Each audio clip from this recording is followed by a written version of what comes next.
जस्तजू में इस पुरफतन दौर में जीस की जस्तजू में वबा और कहत के खौफ में मुब्तला सियासी, माशी और समाजी मसाइल में घिरे हुए पाकिस्तानी और मगरब व मशरिक़ के तहजीबी टकराव के दरमियान ये परेशान हाल मुमलिकत खुदादाद अनगिनत वसाइल के बावजूद वसाइल में घिरी हुई। आखिर हकाइक हैं क्या?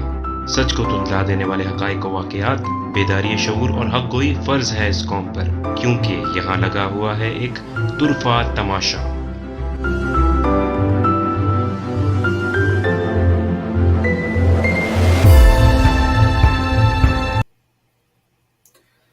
बिस्मिल्लाहिर्रहमानिर्रहीम, अस्सलाम वालेकुम।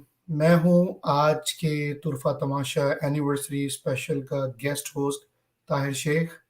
आप लोगों को सरप्राइज़ होने की ज़रूरत यकीनन नहीं है, क्योंकि आज तुरफ़ा तमाशा की टीम ने इस शो को ज़रा डिफरेंट तरीके से करने के लिए सोचा और ये ज़िम्मेदारी मुझे दी गई कि जो तुरफ़ा तमाशा की टीम है, उसने जो ये पूरा साल इतनी सक्सेसफुली गुज़ारा और आप सब तक तमाम न्यूज़ और न्यूज़ के ऊपर किए गए जो तबसरे हैं वो पहुँचाए। तो उस टीम ने जो इतनी मेहनत की, उसके पीछे की कहानी क्या है? तो आज उस कहानी को पहुँचाने के लिए आपके आज के इस शो के इस एपिसोड के मेज़बान ताहिर शेख की तरफ से आप सबको सलाम। तमाम व्यूअर्स को एक बात ये बताता चलूँ कि तुरफ़ा तमाशा जो ये एक शो है, ये एक ऐसा कॉन्सेप्ट है, ये एक ऐसी कहानी है, ये एक ऐसी सोच है, जिसका मकसद सिर्फ़ ये था कि लोगों तक हक़ाइक़ लेके आया जाए। इन्फॉर्मेशन टेक्नोलॉजी का दौर है और इसमें न्यूज़ आपके पास खुद चल कर आती है। लेकिन जो सबसे इम्पोर्टेंट बात है वो ये है कि ये न्यूज़ किस हद तक सच्ची है, क्योंकि हर एक का न्यूज़ को देने का एक अपना अंदाज़, एक अपना डायमेंशन होता है, एक अपना व्यू पॉइंट होता है। लेकिन तुरफ़ा तमाशा की टीम ने कोशिश की कि वो तमाम न्यूज़ और वो तमाम खबरें, वो तमाम अपडेट्स जो हफ़्ता ब हफ़्ता आपको देते रहे हैं, उसके अंदर अपना व्यू पॉइंट भी देते रहें, ताकि लोगों को ये पता चल सके कि जो न्यूज़ उन तक पहुँची है, उसकी बैकग्राउंड स्टोरी क्या है।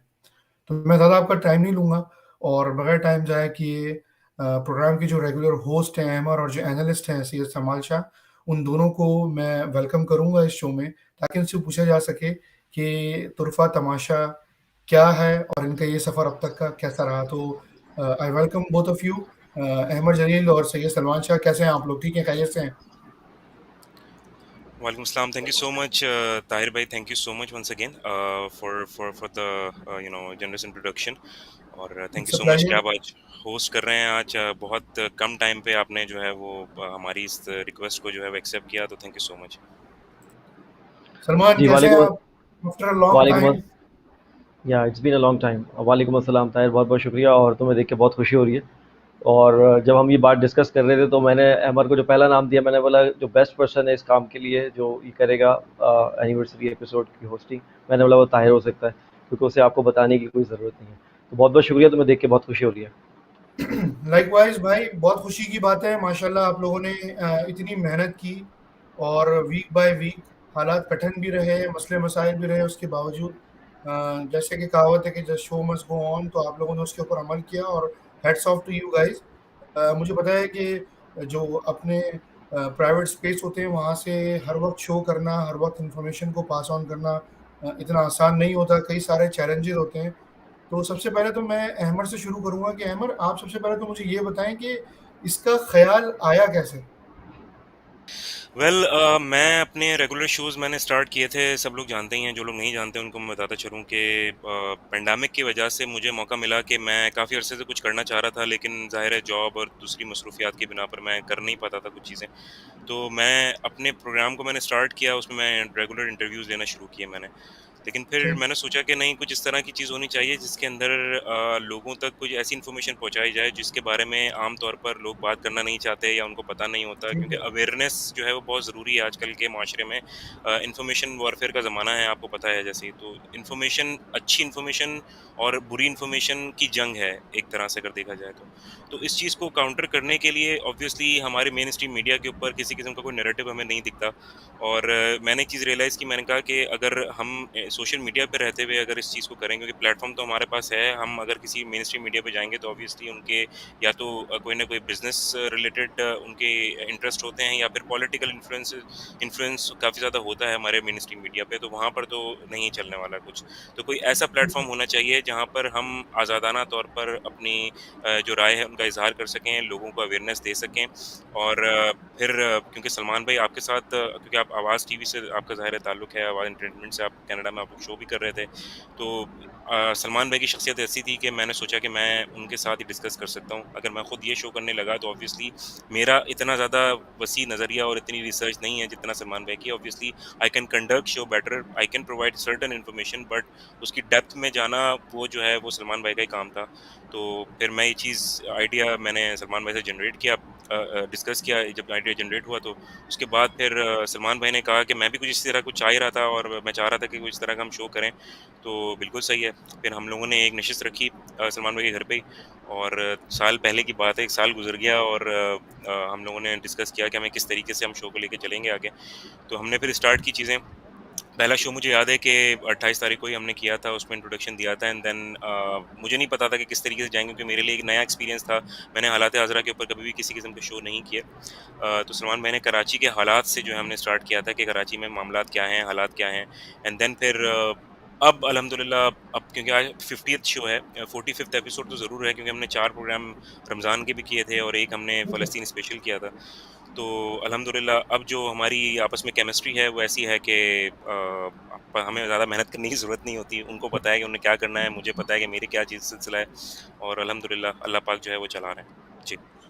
हम ये नहीं कह सकते कि मेहनत करने की ज़रूरत नहीं होती है, और मेहनत तो अपनी जगह पर वो होती ही, एक लेग वर्क होता है उसके पीछे।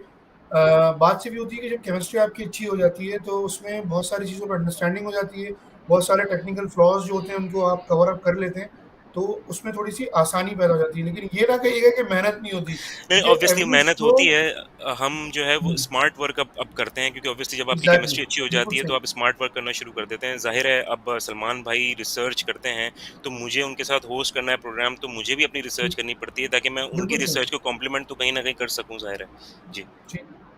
जी, सलमान, आप मेरे साथ हालात-ए-हाज़रा तो करते आ ही रहते हैं, फिर ये तुरफ़ा तमाशा का सिलसिला शुरू हुआ। तो इसके ऊपर मैं आपसे पूछना चाहूँगा अहमद की तरह ही कि कैसे आप इसका पार्ट बने? मैं आपकी ज़बानी सुनना चाहता हूँ, और वेयर डू यू फ़ील कि जो ये पूरा साल गुज़रा है, तो इज़ इट वर्थ इट? या it's been a ride, seriously. तो अहमद के साथ जैसे कि अहमद ने बताया कि हमारी पहली नशिस्त हुई, हमने डिस्कस किया, और ऐसा ही था कि हम दोनों, ऐसा लग रहा था कि हम दोनों एक दूसरे को ढूंढ रहे हैं, लेकिन पता नहीं था कि वो करीब में ही मिल जाएगा। तो फिर हुआ ये कि आपके साथ हालात हाज़रा कर रहा था मैं ऑलरेडी आवाज़ टीवी पे। तो अहमद ने मुझे अप्रोच किया और फिर हमने पहली नशिस्त रखी। फिर हमने पहले ब्रेनस्टॉर्मिंग की। हमने बोला कि भाई नाम क्या रखना है, ऐसा नाम हो कि जो कि सदाबहार चले और एवरग्रीन हो। तो हमने बोला कि जो हालात हैं पाकिस्तान के और ये सब को, तो यहाँ पर एक तमाशा सा लगा हुआ है। तो हमने ये पर्शियन टर्म जो है वो बेसिकली जो वर्ड है, मैं उसको भी थोड़ा सा व्यूवर्स को आज बता दूँ कि हमने ये पर्शियन टर्म यूज़ की, जो कि तुरफ़ा तमाशा है। तुरफ़ा तमाशा मीन्स अजीब तमाशा, मतलब जो उर्दू में अगर हम इसको ट्रांसलेट करें लिटरल, तो मतलब अजीब तमाशा। तो हम जहाँ देखते हैं पाकिस्तान का निज़ाम, हम देखते हैं हर चीज़ में जो है वो अजीब व गरीब चीज़ें चल रही थी। तो हमने बोला ऐसा नाम होना चाहिए कि जो इनकम्पस करे ना ये सारी चीज़ों को। तो बिल्कुल हमने सही। फिर ये पर्शियन टर्म उठाई उसका तमाशा की। फिर उसके ऊपर जो स्क्रिप्ट थी, और अहमद और मैंने दोनों बैठ के, फिर अहमद ने म्यूज़िक और ये जो हमारा जो प्रोमो है वो, फिर उसके ऊपर हमने विजुअल बाय विजुअल जो है हमने उसके ऊपर ये स्क्रिप्ट लिखी।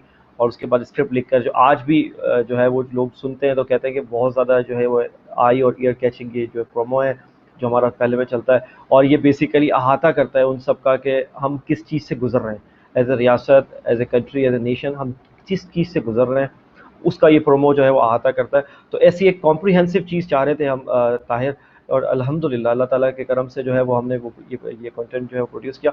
और उसके बाद फिर आपको पता है कि शुरू में हमने, जो ज़ाहिर सी बात है, ग्लिचेस भी होते थे, प्रॉब्लम्स भी होते थे, बिल्कुल। लेकिन सबको जैसा कि आपने कहा कि टाइम बाय टाइम वो ओवरकम हो जाता है, क्योंकि आपको पता लग जाता है किस तरीके से उनको हैंडल करना है। तो वैसे करते गए। और अगर मैं थोड़ा सा आपको बताऊं कि जो हमने टॉपिक्स कवर किए हैं, तो आप हैरान रह जाएंगे कि मैं भी अभी जब लिस्ट बना रहा था, बैठ रहा था और बता रहा था कि मैं क्या क्या कवर किया है, तो मुझे भी हैरानगी हो रही थी कि हमने इतना सारा, जो ये 50th जो है आज एपिसोड है हमारी, उसमें हमने जो है ये 50 एपिसोड में जो हमने कवर किया है वो, उसमें आप आपको पता ही, आप हालात आज़रा के साथ करते थे, जी उसमें जी जियो पॉलिटिक्स थी, जियो इकोनॉमिक्स थी, रिलीजन था, इंटरफेथ था, इंफॉर्मेशन वॉरफेयर था, पाकिस्तान के खारजा मसाइल थे, पाकिस्तान के दाखिला मसाइल थे, पाकिस्तान की पॉलिटिक्स में क्या मसला है, मीशत में क्या मसला है, सियासत में क्या मसला है, इकदार हमारी किस तरफ जा रही है, ब्रेन स्टॉर्मिंग, मतलब ब्रेन ड्रेन कहाँ हो रहा है, मतलब go the list goes on and on and on. तो बहुत ज़्यादा टॉपिक। और फिर हमने रमज़ान स्पेशल में इस्लामिक एस्केटोलॉजी को डिस्कस किया, जिसमें हमने बताया कि अभी हम कहाँ खड़े हैं और यहाँ से अब हम कहाँ जाएंगे। तो वो कुरान और सुन्नत की रोशनी में हमने वो पूरा रमज़ान में 4 प्रोग्राम किए, बहुत कॉम्प्रिहेंसिव है। आज भी हम अपने व्यूवर्स को बोलेंगे पीछे जाइए और वो प्रोग्राम देखिए, ताकि आपको पता लगेगा कि आप किस कॉन्टेम्प्रेरी वर्ल्ड में रह रहे हैं।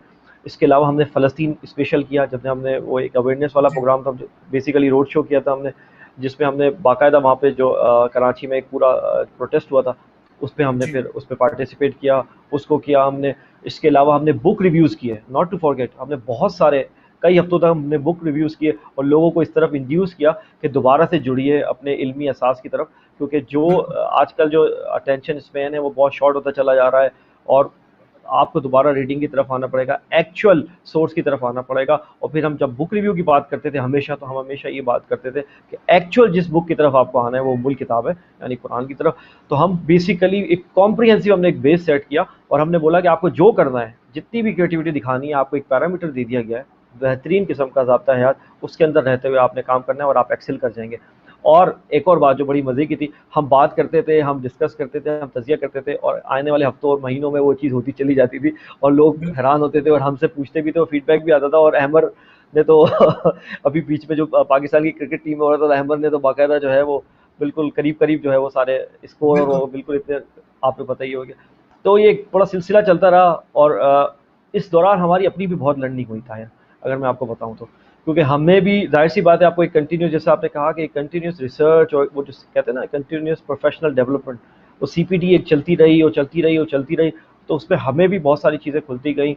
और और अब आसान इसलिए हो गया है, ये नहीं जो आप कह रहे थे कि मेहनत नहीं, आसान इसलिए हो गया है कि अब एक बेस सेट हो चुकी है। अब हमें बिल्कुल क्या सही होता है कि जो डेवलपिंग स्टोरी होती है, जो आती जाती है, अब हम उसके ऊपर जो है ना उसको कनेक्ट करते जाते हैं अपने पीछे वाले बैकग्राउंड से जो हमने सेट किया है।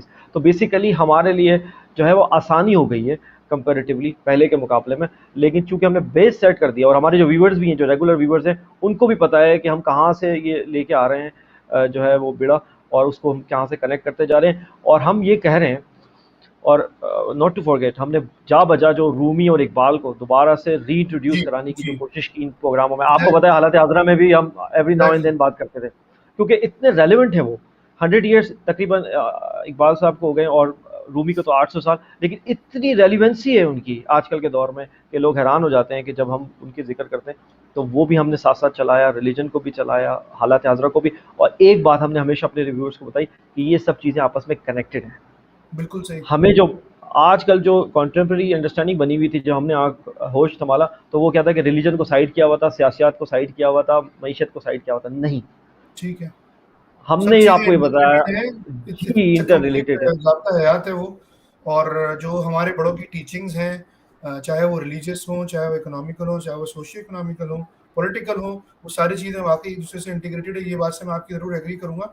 सलमान, आपसे ही मैं सेकंड क्वेश्चन करता हूँ कि इंटरनेशनल फोरम पे या इंटरनेशनल जो इश्यूज़ हैं उनके ऊपर बात करना, या फिर अगर हम लोकल इश्यूज़ को कवर कर रहे हैं, तो क्या आपको उसमें ज़्यादा डिफरेंस, क्योंकि मैं जहाँ तक समझता हूँ कि जो जो लोकल इश्यूज़ हैं उनके अंदर आपको माइक्रो लेवल के ऊपर ज़्यादा जाना पड़ता है। आपका क्या ख़्याल है कि इनमें से ज़्यादा आपको इन डेप्थ जब एनालिसिस आप दे रहे होते हैं, तो किस पर जाना पड़ता है? किन इश्यूज़ के ऊपर जाना पड़ता है? क्या वो इंटरनेशनल इश्यूज़ हैं, या फिर आप जो लोकल इश्यूज़ को कवर कर रहे होते हैं, जब उन पे ज़्यादा माइक्रो लेवल पे बात करनी पड़ती है?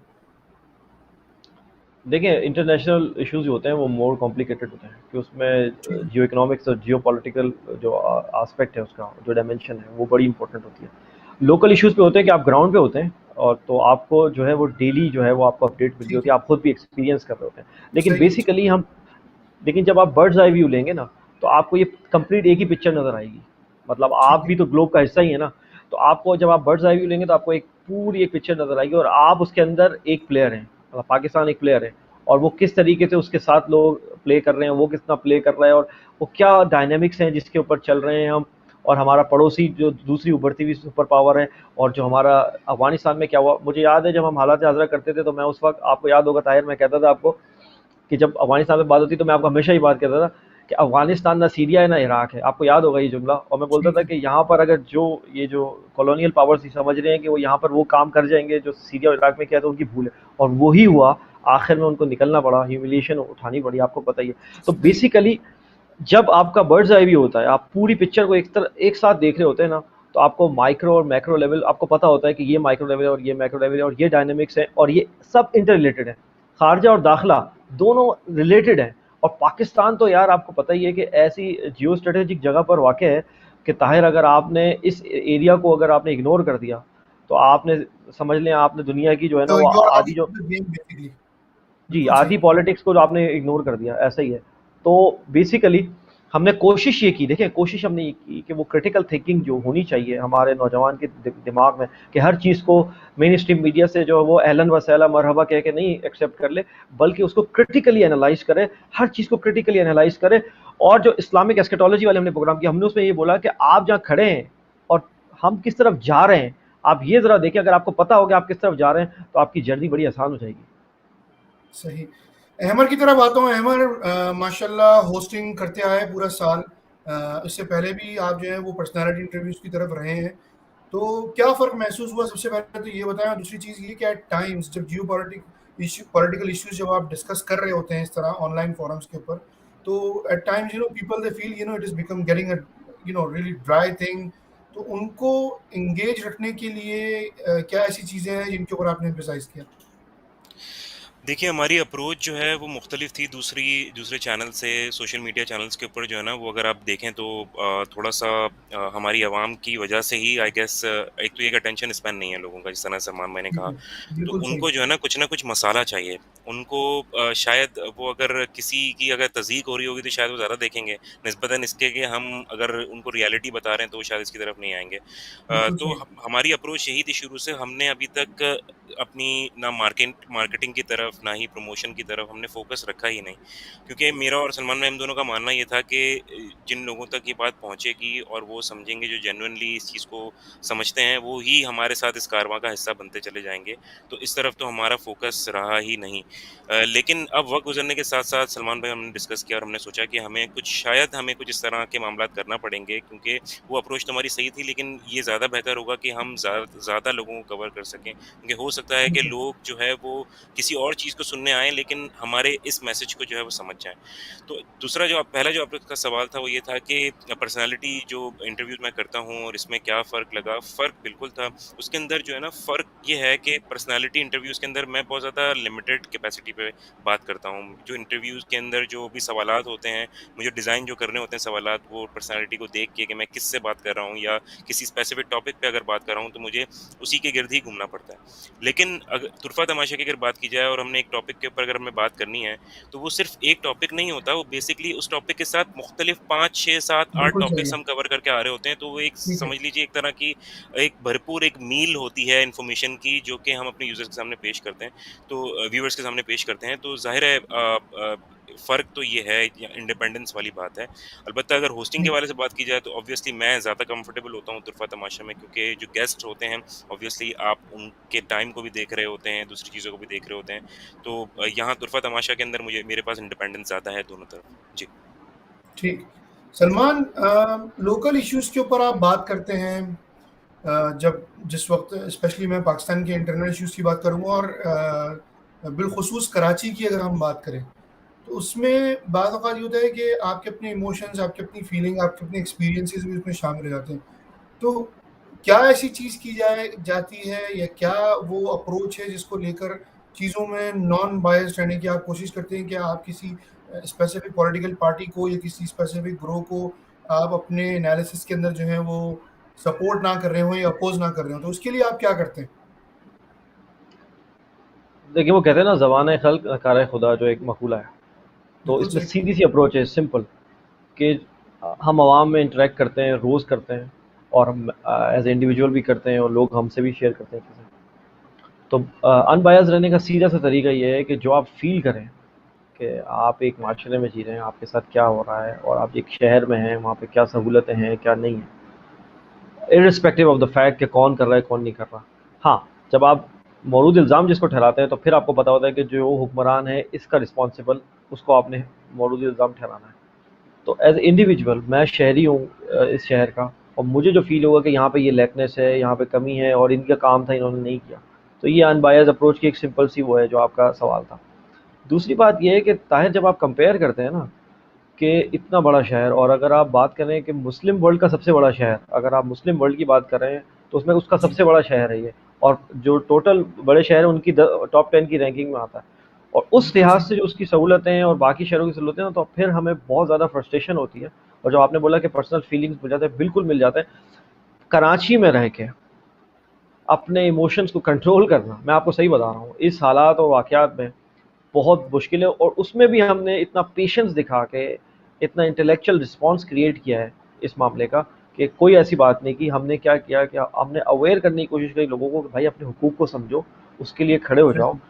पिछले अदवार में, पिछली दिहाइयों में आप बिला वजह की चीज़ों में जो है आप वो प्रोटेस्ट करने आ जाया करते थे। अब आपके जेन्युइन मसले हैं, आओ सिट-इन्स भी करो, सब कुछ करो, और एक दफ़ा देखो, एक दफ़ा मसला होगा ना, 3 दिन का, 4 दिन का, हफ्ते का, वंस फॉर ऑल इस मसले को हल करो। और एक जैसे ब्रिटेन में हुआ था एक दफ़ा, आपको पता है इंग्लैंड में उन्होंने एक ही दफ़ा मैग्ना कार्टा करवा लिया था, एक कॉन्ट्रैक्ट करवा लिया था, जी, ठीक है ना, बिल्कुल उनकी सही। रॉयल फैमिली से, और एक ही दफ़ा अपने हुकूक लेके बैठ गए थे वो, फिर उसको फिर आहिस्ता आहिस्ता उन हुकूक में इजाफा करवाते गए, लेकिन एक दफ़ा बिल्कुल एक सही। पैकेज पकड़ लिया था जिसको कहते हैं मैग्ना कार्टा। तो वो कराची वालों को भी इन्हेंसमेंट एक, और इवॉल्वमेंट तो होती रहती है, लेकिन the base needs to be set, और वो बात आपकी बिल्कुल ठीक है। जी, हम यही कह रहे हैं कि एक दफ़ा स्ट्रगल करके वो मैग्ना कार्टा टाइप की चीज़ पकड़ लो भाई, एक बेसिक जी, पैकेज पकड़ लो जिसमें बेसिक नेसेसिटीज़ और ये सारा सब कुछ हो, उसके बाद वो फिर आगे जाके फिर बाकी सारी चीज़ें होती चली जाएँगी, वो इवॉल्विंग है, इर्तिका का अमल है, आपको पता है वो चलता जाएगा और होती जाएँगी चीज़ें।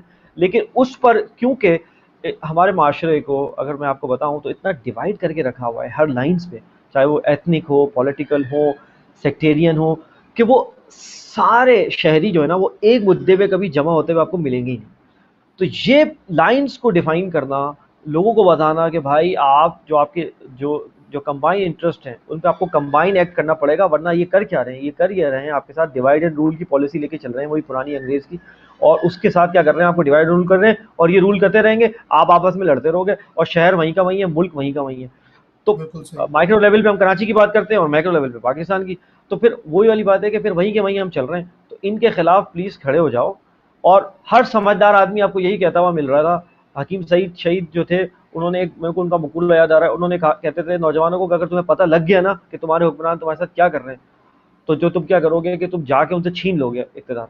बिल्कुल तो सही। मुझे वो याद आ रहा है, और वो इतने ज़बरदस्त एजुकेशनिस्ट है, आपको पता ही है, ज़बरदस्त नौनिहाल रिसाला और हमदर्द, और आपको पता है सब कुछ। तो उन्होंने नफ्स पे हाथ रखा हुआ था अवाम के, उनको पता था कि प्रॉब्लम है क्या। तो बेसिकली आपको भी स्लोली ग्रेजुअली हमें भी वहीं जाना पड़ेगा और अपने हुकूक लेने पड़ेंगे। देखें, बैठने से तो अभी तक अगर मिलने होते तो मिल जाते। अच्छा, इमरान खान साहब, आपको पता है हमारा पॉलिटिकल सिस्टम ऐसा है कि वो, आपको पता है 18वीं तरमीम के बाद जो है वो डिवोल्यूशन ऑफ पावर हो चुकी है, तो सूबे जो है वो अपनी मनमानी करते हैं। और हाल तो ये है कि जब इमरान खान साहब आते हैं सिंध, तो हमारा वजीर आला जो है सिंध का, वो उनको लेने तक नहीं जाता। मतलब सही। आप रिजेंटमेंट का हाल देखें, हमारे यहाँ जो फ्रिक्शन है वो कितनी है, पॉलिटिकल बिकरिंग और इन फाइटिंग इस लेवल की हो चुकी है, और इस खलीज इस किस्म का है कि इस पे कोई जो है वो रिवोल्यूशनरी टाइप की चीज़ जो है वो जो है वो हो तो हो सकता है। ये जो आप कर रहे हैं ना स्लोली एंड ग्रेजुअली, और मैं आपको एक रिसेंटली एक बात बताऊं, देखिए हम जब बात करते थे निज़ाम की, हमने देखें बहुत कॉम्प्रिहेंसिवली जो चीज़ तय की है ना इस प्रोग्रामों में, वो हमने क्या है कि पाकिस्तान के सियासी, माशी और जो इसके माशरती निज़ाम है उसको हमने बेसिकली पोस्टमार्टम करके रख दिया है अपने व्यूवर्स के सामने बिल्कुल सही। कि देखिए ये इश्यूज हैं और ये इसकी सॉल्यूशन हो सकती है पोटेंशियल। अब इसमें आप देख लें, अगर आप खड़े हो जाएं तो आपको मिल जाएंगे, नहीं होंगे तो आप 50 साल तक भी काम करें, ऐसे ही होगा। और हमने बार बार आपको ये बताया है कि खुदा उस कौम की तकदीर नहीं बदलता जो कौम अपनी बिल्कुल। तकदीर बदलने का नहीं सोचती। डायरेक्टली कुरान से हम कोट कर रहे हैं मफहूम कि खुदा नहीं सोचता उस कौम की तकदीर बदलने का जब तक कि वो कौम खुद नहीं सोच के खड़ी हो जाती। तो आप इस पे पूरा उतरते हैं, जब तक आप खुद नहीं खड़े होंगे कोई चीज़ चेंज होने वाली नहीं है। पूरी दुनिया में ऐसा ही हुआ, मैंने अभी आपको इंग्लैंड की मिसाल दी, आप रशियन रेवोल्यूशन की बात कर लें, आप ईरानियन रेवोल्यूशन की बात कर लें, आप अमेरिकन रेवोल्यूशन की बात कर लें, आपको पता है हर जगह लोग खड़े हुए, जाने दी, नुकसान उठाया, उसके बाद बिल्कुल जाके चीज़ें सीधी होती हैं। आपको पता है कहीं बेड ऑफ रोजेस वाला मामला है ही नहीं है। ना। तो निज़ाम और निज़ाम ये बेहतर से बेहतर कैसे होगा, हम सजेशन पे सजेशन देते गए, किन की रोशनी में देते गए, कुरान हदीस, और उसके बाद जो कंटेम्प्रेरी हमारे स्कॉलर्स थे जिनमें रूमी और इकबाल है, उनकी टीचिंग्स की रोशनी में हम बताते गए कि देखें ये मसला है, जब तक आप ये नहीं करेंगे आप कहीं नहीं जा रहे, आप एक राउंड अबाउट पे घूमे जा रहे हैं और ये साल का चक्कर घूमता रहता है और आप फिर आके वहीं खड़े हो जाते हैं, आप कहीं आगे नहीं जा रहे अनटिल अनलेस कि आप वो जो बॉटल नेक्स हैं उनको रिमूव नहीं करेंगे। तो सही, ठीक ठीक सही, नहीं बिल्कुल ये तो है कि अगर आप अपने कंफर्ट जोन में रहेंगे तो इसके तो दो ही मतलब हो सकते हैं कि एक, या तो आप चेंज चाहते नहीं है, दूसरा या तो चेंज की ज़रूरत नहीं है। तो आपको घरों से निकलना पड़ेगा, अपने आप को मोबिलाइज करना पड़ेगा, चाहे वो डेमोन्स्ट्रेशन की सूरत में हो, चाहे वो लोगों से मिलना है, उनके अंदर घुल मिल के इस कॉन्सेप्ट को, या कहना चाहिए कि जो हालात जिस तरीके से बने हुए हैं उनको जब तक आप डिस्कस नहीं करेंगे, अपना ओपिनियन उनके सामने नहीं रखेंगे, तो उस वक्त तक आपको चीज़ों का पता भी नहीं चल पाएगा और दूसरी बात आगे चीज़ें मूव भी नहीं कर पाएंगी। अहमर, चूंकि आप प्रोग्राम के होस्ट हैं और होस्ट रहे हैं दूसरे शोज के भी, तो जब तुरफा तमाशा शुरू हुआ, टेक्निकल चीज़ों को छोड़ दीजिए, वो मामला तो देखिए चलते रहते हैं, लाइफ के साथ हैं। मैं अगर आपकी जो व्यूअर्स हैं उनके हवाले से अगर बात करूं, तो उनको एक एक्सपेक्टेशन सेट करने में आपके ख्याल में कितना वक्त लगा और सबसे ज़्यादा चैलेंजेस उसमें क्या थे जब तुरफा तमाशा स्टार्ट किया गया? जी, सबसे बड़ा तो चैलेंज ये था कि उनको शो का कॉन्सेप्ट ही नहीं समझ में आ रहा था शुरू में तो। उनको तो समझ ठीक है। में ये नहीं आ रहा था। वो ये समझ रहे थे कि शायद ये एक टिपिकल जो 8 से 11 या 12 का जो हमारे यहाँ मछली बाज़ार लगता है हमारे मेन स्ट्रीम मीडिया पे, तो वो समझ रहे थे कि उसी नौइयत का कुछ शो है। लेकिन जब उन्होंने रियलाइज़ किया कि आहिस्ता-आहिस्ता जब हम मुख्तलिफ़ टॉपिक्स के ऊपर हमने जब वैरायटी वैरायटी लेकर जब हम आए, हमने मुख्तलिफ़ टॉपिक्स पे हमने बात करना शुरू की, क्योंकि हम जब शुरू में हम करते थे शोज़ तो उसके अंदर हम एक इंटरनेशनल जो जियोपॉलिटिकल जो एक टॉपिक होता था उस पे बात करते थे। जो लोकल हमारी जो पॉलिटिक्स है पाकिस्तान की अंदरूनी जो मामला चल रहे थे उसके ऊपर बात करते थे। एंड देन फिर हम बुक रिव्यू के ऊपर बात करते थे। हम हर बार हर प्रोग्राम के अंदर हम कोई ना कोई बुक जो है वो ज़रूर उनको इंट्रोड्यूस करवाते थे। तो आहिस्ता-आहिस्ता जो है हमारा फैन बेस जो है, हम ये तो नहीं कहेंगे कि हमारे बहुत सारे जो है वो लोग देखने वाले हैं, लेकिन अ, लोग कम रहे, लेकिन ये कि क्वांटिटी डजंट मैटर अहमर, अगर आपको एक शख्स भी सुन रहा है और अगर बात उसके अंदर उतर रही है, उसको समझ में एग्ज़ैक्टली। आ रही है, दैट्स व्हाट ऑल मैटर्स। जैसे सलमान ने एक बात कही, तो मैं उसी को ही आगे कंटिन्यू करूंगा कि भाई देखिए, अगर एक तमाशा लगा हुआ है उसके अंदर, तो अगर आपको ऐसे लोग जो हम ख्याल हैं, जो कुछ जो जो सियासी एक सूझबूझ नहीं रखते, जो माशरे की सूझबूझ नहीं रखते, और वो आपके शो को एक एंटरटेनमेंट शो समझ रहे हैं और उसी लिहाज से ट्रीट कर रहे हैं, तो उसका कोई फायदा नहीं है। तो फायदा उसी वक्त है कि अगर एक शख्स भी सुन रहा है और अगर उससे उसके अंदर एक लीडरशिप की क्वालिटीज उसकी जाग रही है उसके अंदर, या फिर एग्ज़ैक्टली। रेवोल्यूशनरी कोई एलिमेंट जाग रहा है, तो दैट्स व्हाट मैटर्स। तो यस, आप कंटिन्यू करें आपकी बात को। यस। जी, बिल्कुल, मैं उसी तरफ ही आ रहा था। मैं यही कहना चाह रहा था कि हमारे जो व्यूअर्स हैं, जो कि रेगुलर हमें देखते हैं, उसके साथ-साथ लोगों का सिलसिला जो है, वो वक़्त के साथ-साथ जो है, वो बढ़ता चला गया, और लोग जो है, वो अगर लाइव नहीं भी देख रहे हों, तो हमारी जो व्यूअरशिप है, वो हमारे रिकॉर्डेड शोज़ के ऊपर जो है, वो ज़रूर आती है, और लोग जो है, वो अपना फ़ीडबैक भी देते हैं, और अगर वो फ़ीडबैक कमेंट्स की सूरत में ना दें, तो वो हमें जो है, वो फ़ेस टू फ़ेस दे देते हैं बहुत सारे लोग, सही जो है, कि ठीक है। अहले मोहल्ला हैं और जो दूसरे लोग हैं, दोस्त यार हैं, जान-पहचान वाले लोग हैं, और क्योंकि 3-4 अलग-अलग जगहों पर ये प्रोग्राम लाइव जो है वो इसकी ब्रॉडकास्ट होती है, यूट्यूब पे जी, और फ़ेसबुक के दो पेजेस पे, और साथ में बाद में जो है इसका ऑफ़िशियल जो वर्ज़न होता है वो सलमान भाई अपने चैनल पे भी डालते हैं। तो बिल्कुल। मुख्तलिफ़ तरह के लोग होते हैं, और हमें फ़ीडबैक जो है वक़्त के साथ-साथ बहुत अच्छा मिलता चला गया, और आई होप कि लोगों को जो है वो काफ़ी ज़्यादा पॉज़िटिविटी भी इससे मिली होगी, और उनका सोचने का ज़ाविया है वो तब्दील हुआ होगा। यही हमारा एक मकसद है कि चीज़ों को एनालाइज़ करना सीखें लोग, और हर चीज़ के अंदर कुछ ना कुछ जो है वो जिसे कहना चाहिए कि वजह होती है, और जो पस पर्दा वजह जो होती है उसको एक्चुअली सोचना चाहिए। कोई भी चीज़ रैंडम नहीं है दुनिया में। हर चीज़ का बिल्कुल कुछ ना सही। कुछ जो है वो कोई ना कोई रीज़न है। तो आपके आपके मकसद है, मुल्क के बिल्कुल सही। अंदर अगर कोई इस किस्म के मामला चल रहे हैं, तो वो क्यों चल रहे हैं, या फिर लोग अगर अचानक से कोई चीज़ आ जाती है तो वो क्यों आ जाती है। अब हमने तो कॉम्प्रिहेंसिव प्रोग्राम किए हैं। हमने तो मैं एक मिसाल देना चाहता हूँ कि हमने जो ये औरत मार्च वाला मामला था उसके ऊपर भी हमने जी, कॉम्प्रिहेंसिव प्रोग्राम किया। उसके अंदर हमने हवाई बातें नहीं की कि जो लोग जिस तरह ट्विटर पे या फेसबुक के ऊपर पोस्ट लगा देते हैं, इनको तो यूँ कर देना चाहिए, और ये लोग सही नहीं है माशरे के लिए। कुछ लोग कहते हैं कि जी भाई औरतों को हकूक़ मिलने चाहिए। तो हमने रीज़निंग के साथ कुरान और हदीस की रोशनी में, डिफरेंट जो ऑथर्स हैं उनकी रोशनी में हमने चीज़ों को बताया भी कि भाई ये मामलात ऐसे हैं, इनका रीज़न क्या है, इनको स्टार्ट क्यों किया जा रहा है, किस चीज़ को टारगेट किया जा रहा है और इसका काउंटर हमें किस तरीके से करना है और उनमें ठीक। लोगों की किस तरीके से इन्वॉल्वमेंट ज़रूरी है। तो बात तो हम डिस्कस करते ही हैं लेकिन साथ में जो है वो सॉल्यूशन भी इसका होता है, तो इससे आई थिंक जो है हमारी व्यूअर्स हैं उनको बहुत ज़्यादा फ़ायदा है। जी। बिल्कुल सही। सलमान अहमद ने भी एक बात की, 8 to 11 शोज़ हमारे यहाँ बहुतात हैं, बहुत सारे लोग अपने पॉलिटिकल व्यू पॉइंट, बहुत सारे पॉलिटिकल गेस्ट भी उन शोज़ में हम लोग देखते रहते हैं वक्तन फ़वक्तन। अगर हम बात करें तुरफ़ा तमाशा और सैयद सलमान शाह की, तो what do you think you are doing differently to cater your audience, और क्या ऐसी चीज़ें जो कि आपको आप समझते हैं कि स्टैंड आउट करती है, अगर हम जियो पॉलिटिक्स और लोकल पॉलिटिक्स की अगर हम बात करें और उनके ऊपर एनालिसिस की अगर हम बात करें? जो स्टैंड आउट करती है, we have been vindicated every now and ठीक है, देन। जो हम सही बात है। करते हैं देखें, तो इससे ज़्यादा तो और कोई प्रूफ मैं दे नहीं सकता, आपको पता है, क्योंकि अमर को भी पता है ये बात कि, और हम आपस में फिर डिस्कस कर रहे होते हैं कि देखो यार हमने ये बात की थी और ये हुआ ऐसा, देखें। और हमेशा अमर मुझसे पूछता है कि सलमान भाई कैसे होता है, तो मैं उसको हमेशा ये बताता हूँ कि जब आप अटेंशन पे करते हैं ना, गौर से चीज़ देख रहे होते हैं और आपकी नीयत साफ़ होती है, तो अल्लाह ताला आपको वो भी इल्म मुहैया करता है जो कि आम जो मेन स्ट्रीम मीडिया वाले हैं, जो सिर्फ जिनकी सोर्स जो है वो एक ही है, उनको है। तो बेसिकली जब आपकी नीयत साफ़ होती है और आप हम सभी काम वॉलंटरली कर रहे हैं, आपको पता है ताहिर, तो हमारा तो सिर्फ ये है कि हम कुछ कर जाएँ, कि हमसे अल्लाह ताला कोई खिदमत ले ले, तो हमारा तो पर्पज़ ये है बेसिकली। और अपने दीन और नेशन और कंट्री, ठीक है ना, उसके लिए कुछ कर जाएँ और किसी को उठा दें। अभी जो आप अहमद से बात कर रहे थे ना, कि एक बंदा, देखें मैं हमेशा मैं अहमद से ही बोलता हूँ, और मैं अशफाक साहब को कोट करूँगा, अशफाक अहमद साहब को, उन्होंने अपनी किताब में लिखा था, उन्होंने बोला था आपकी जिम्मेदारी पूरी आवाम की नहीं है, एक बंदा एक बंदा अगर आप चेंज कर सकें और कर दें अपने लाइफ स्पैन में पूरे, तो काफ़ी है, दैट्स ठीक, मोर देन इनफ। तो मैं अशफाक ठीक है। अहमद साहब को कोट कर रहा हूँ यहाँ पे, जो कि आपको पता है एक बड़े ज़बरदस्त हमारे सूफी सिर्फ जो है वो बुजुर्ग थे और बिल्कुल। पाकिस्तान में बड़ी लिटरेचर की फिगर है। तो कहने का मतलब ये है कि फोकस हमारा ये है कि क्वांटिटी भले ना हो, क्वालिटी हो, चंद लोग हों, मुट्ठी भर हों, लेकिन वो जो है, और जाहिर सी बात है, और मैं इत्तेफाक से एक कैनेडियन ऑथर को यहाँ पे कोट करूंगा, जो स्टीवन कोएन की ज़बरदस्त किताब है 7 हैबिट्स, आपने पढ़ी होगी। जी, तो वो ये कहते हैं कि हर बंदे का एक सर्कल ऑफ इन्फ्लुएंस होता है। Exactly right. तो अगर एक बंदा बात सुन रहा है हमारी और सही मानों में उसके समझ आ रही है, और उसका सर्कल ऑफ इन्फ्लुएंस उन सबसे ज़्यादा है कि हम जो जो क्वांटिटी की बात कर रहे हैं, तो मेरे ख्याल में काफ़ी है।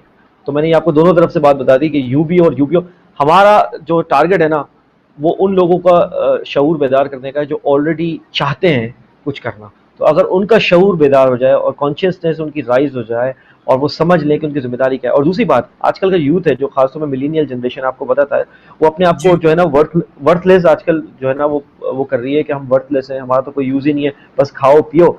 जो अरबी में हमारे यहाँ एक मकूला होता है, कुलू वशरबू, बस खाओ पियो और बस खत्म करो। तो मजे वो करो, ये सही। समझ रही है मजे करो, वो तो उसका एक दिमाग में बैठ गया कि हम इसलिए आए।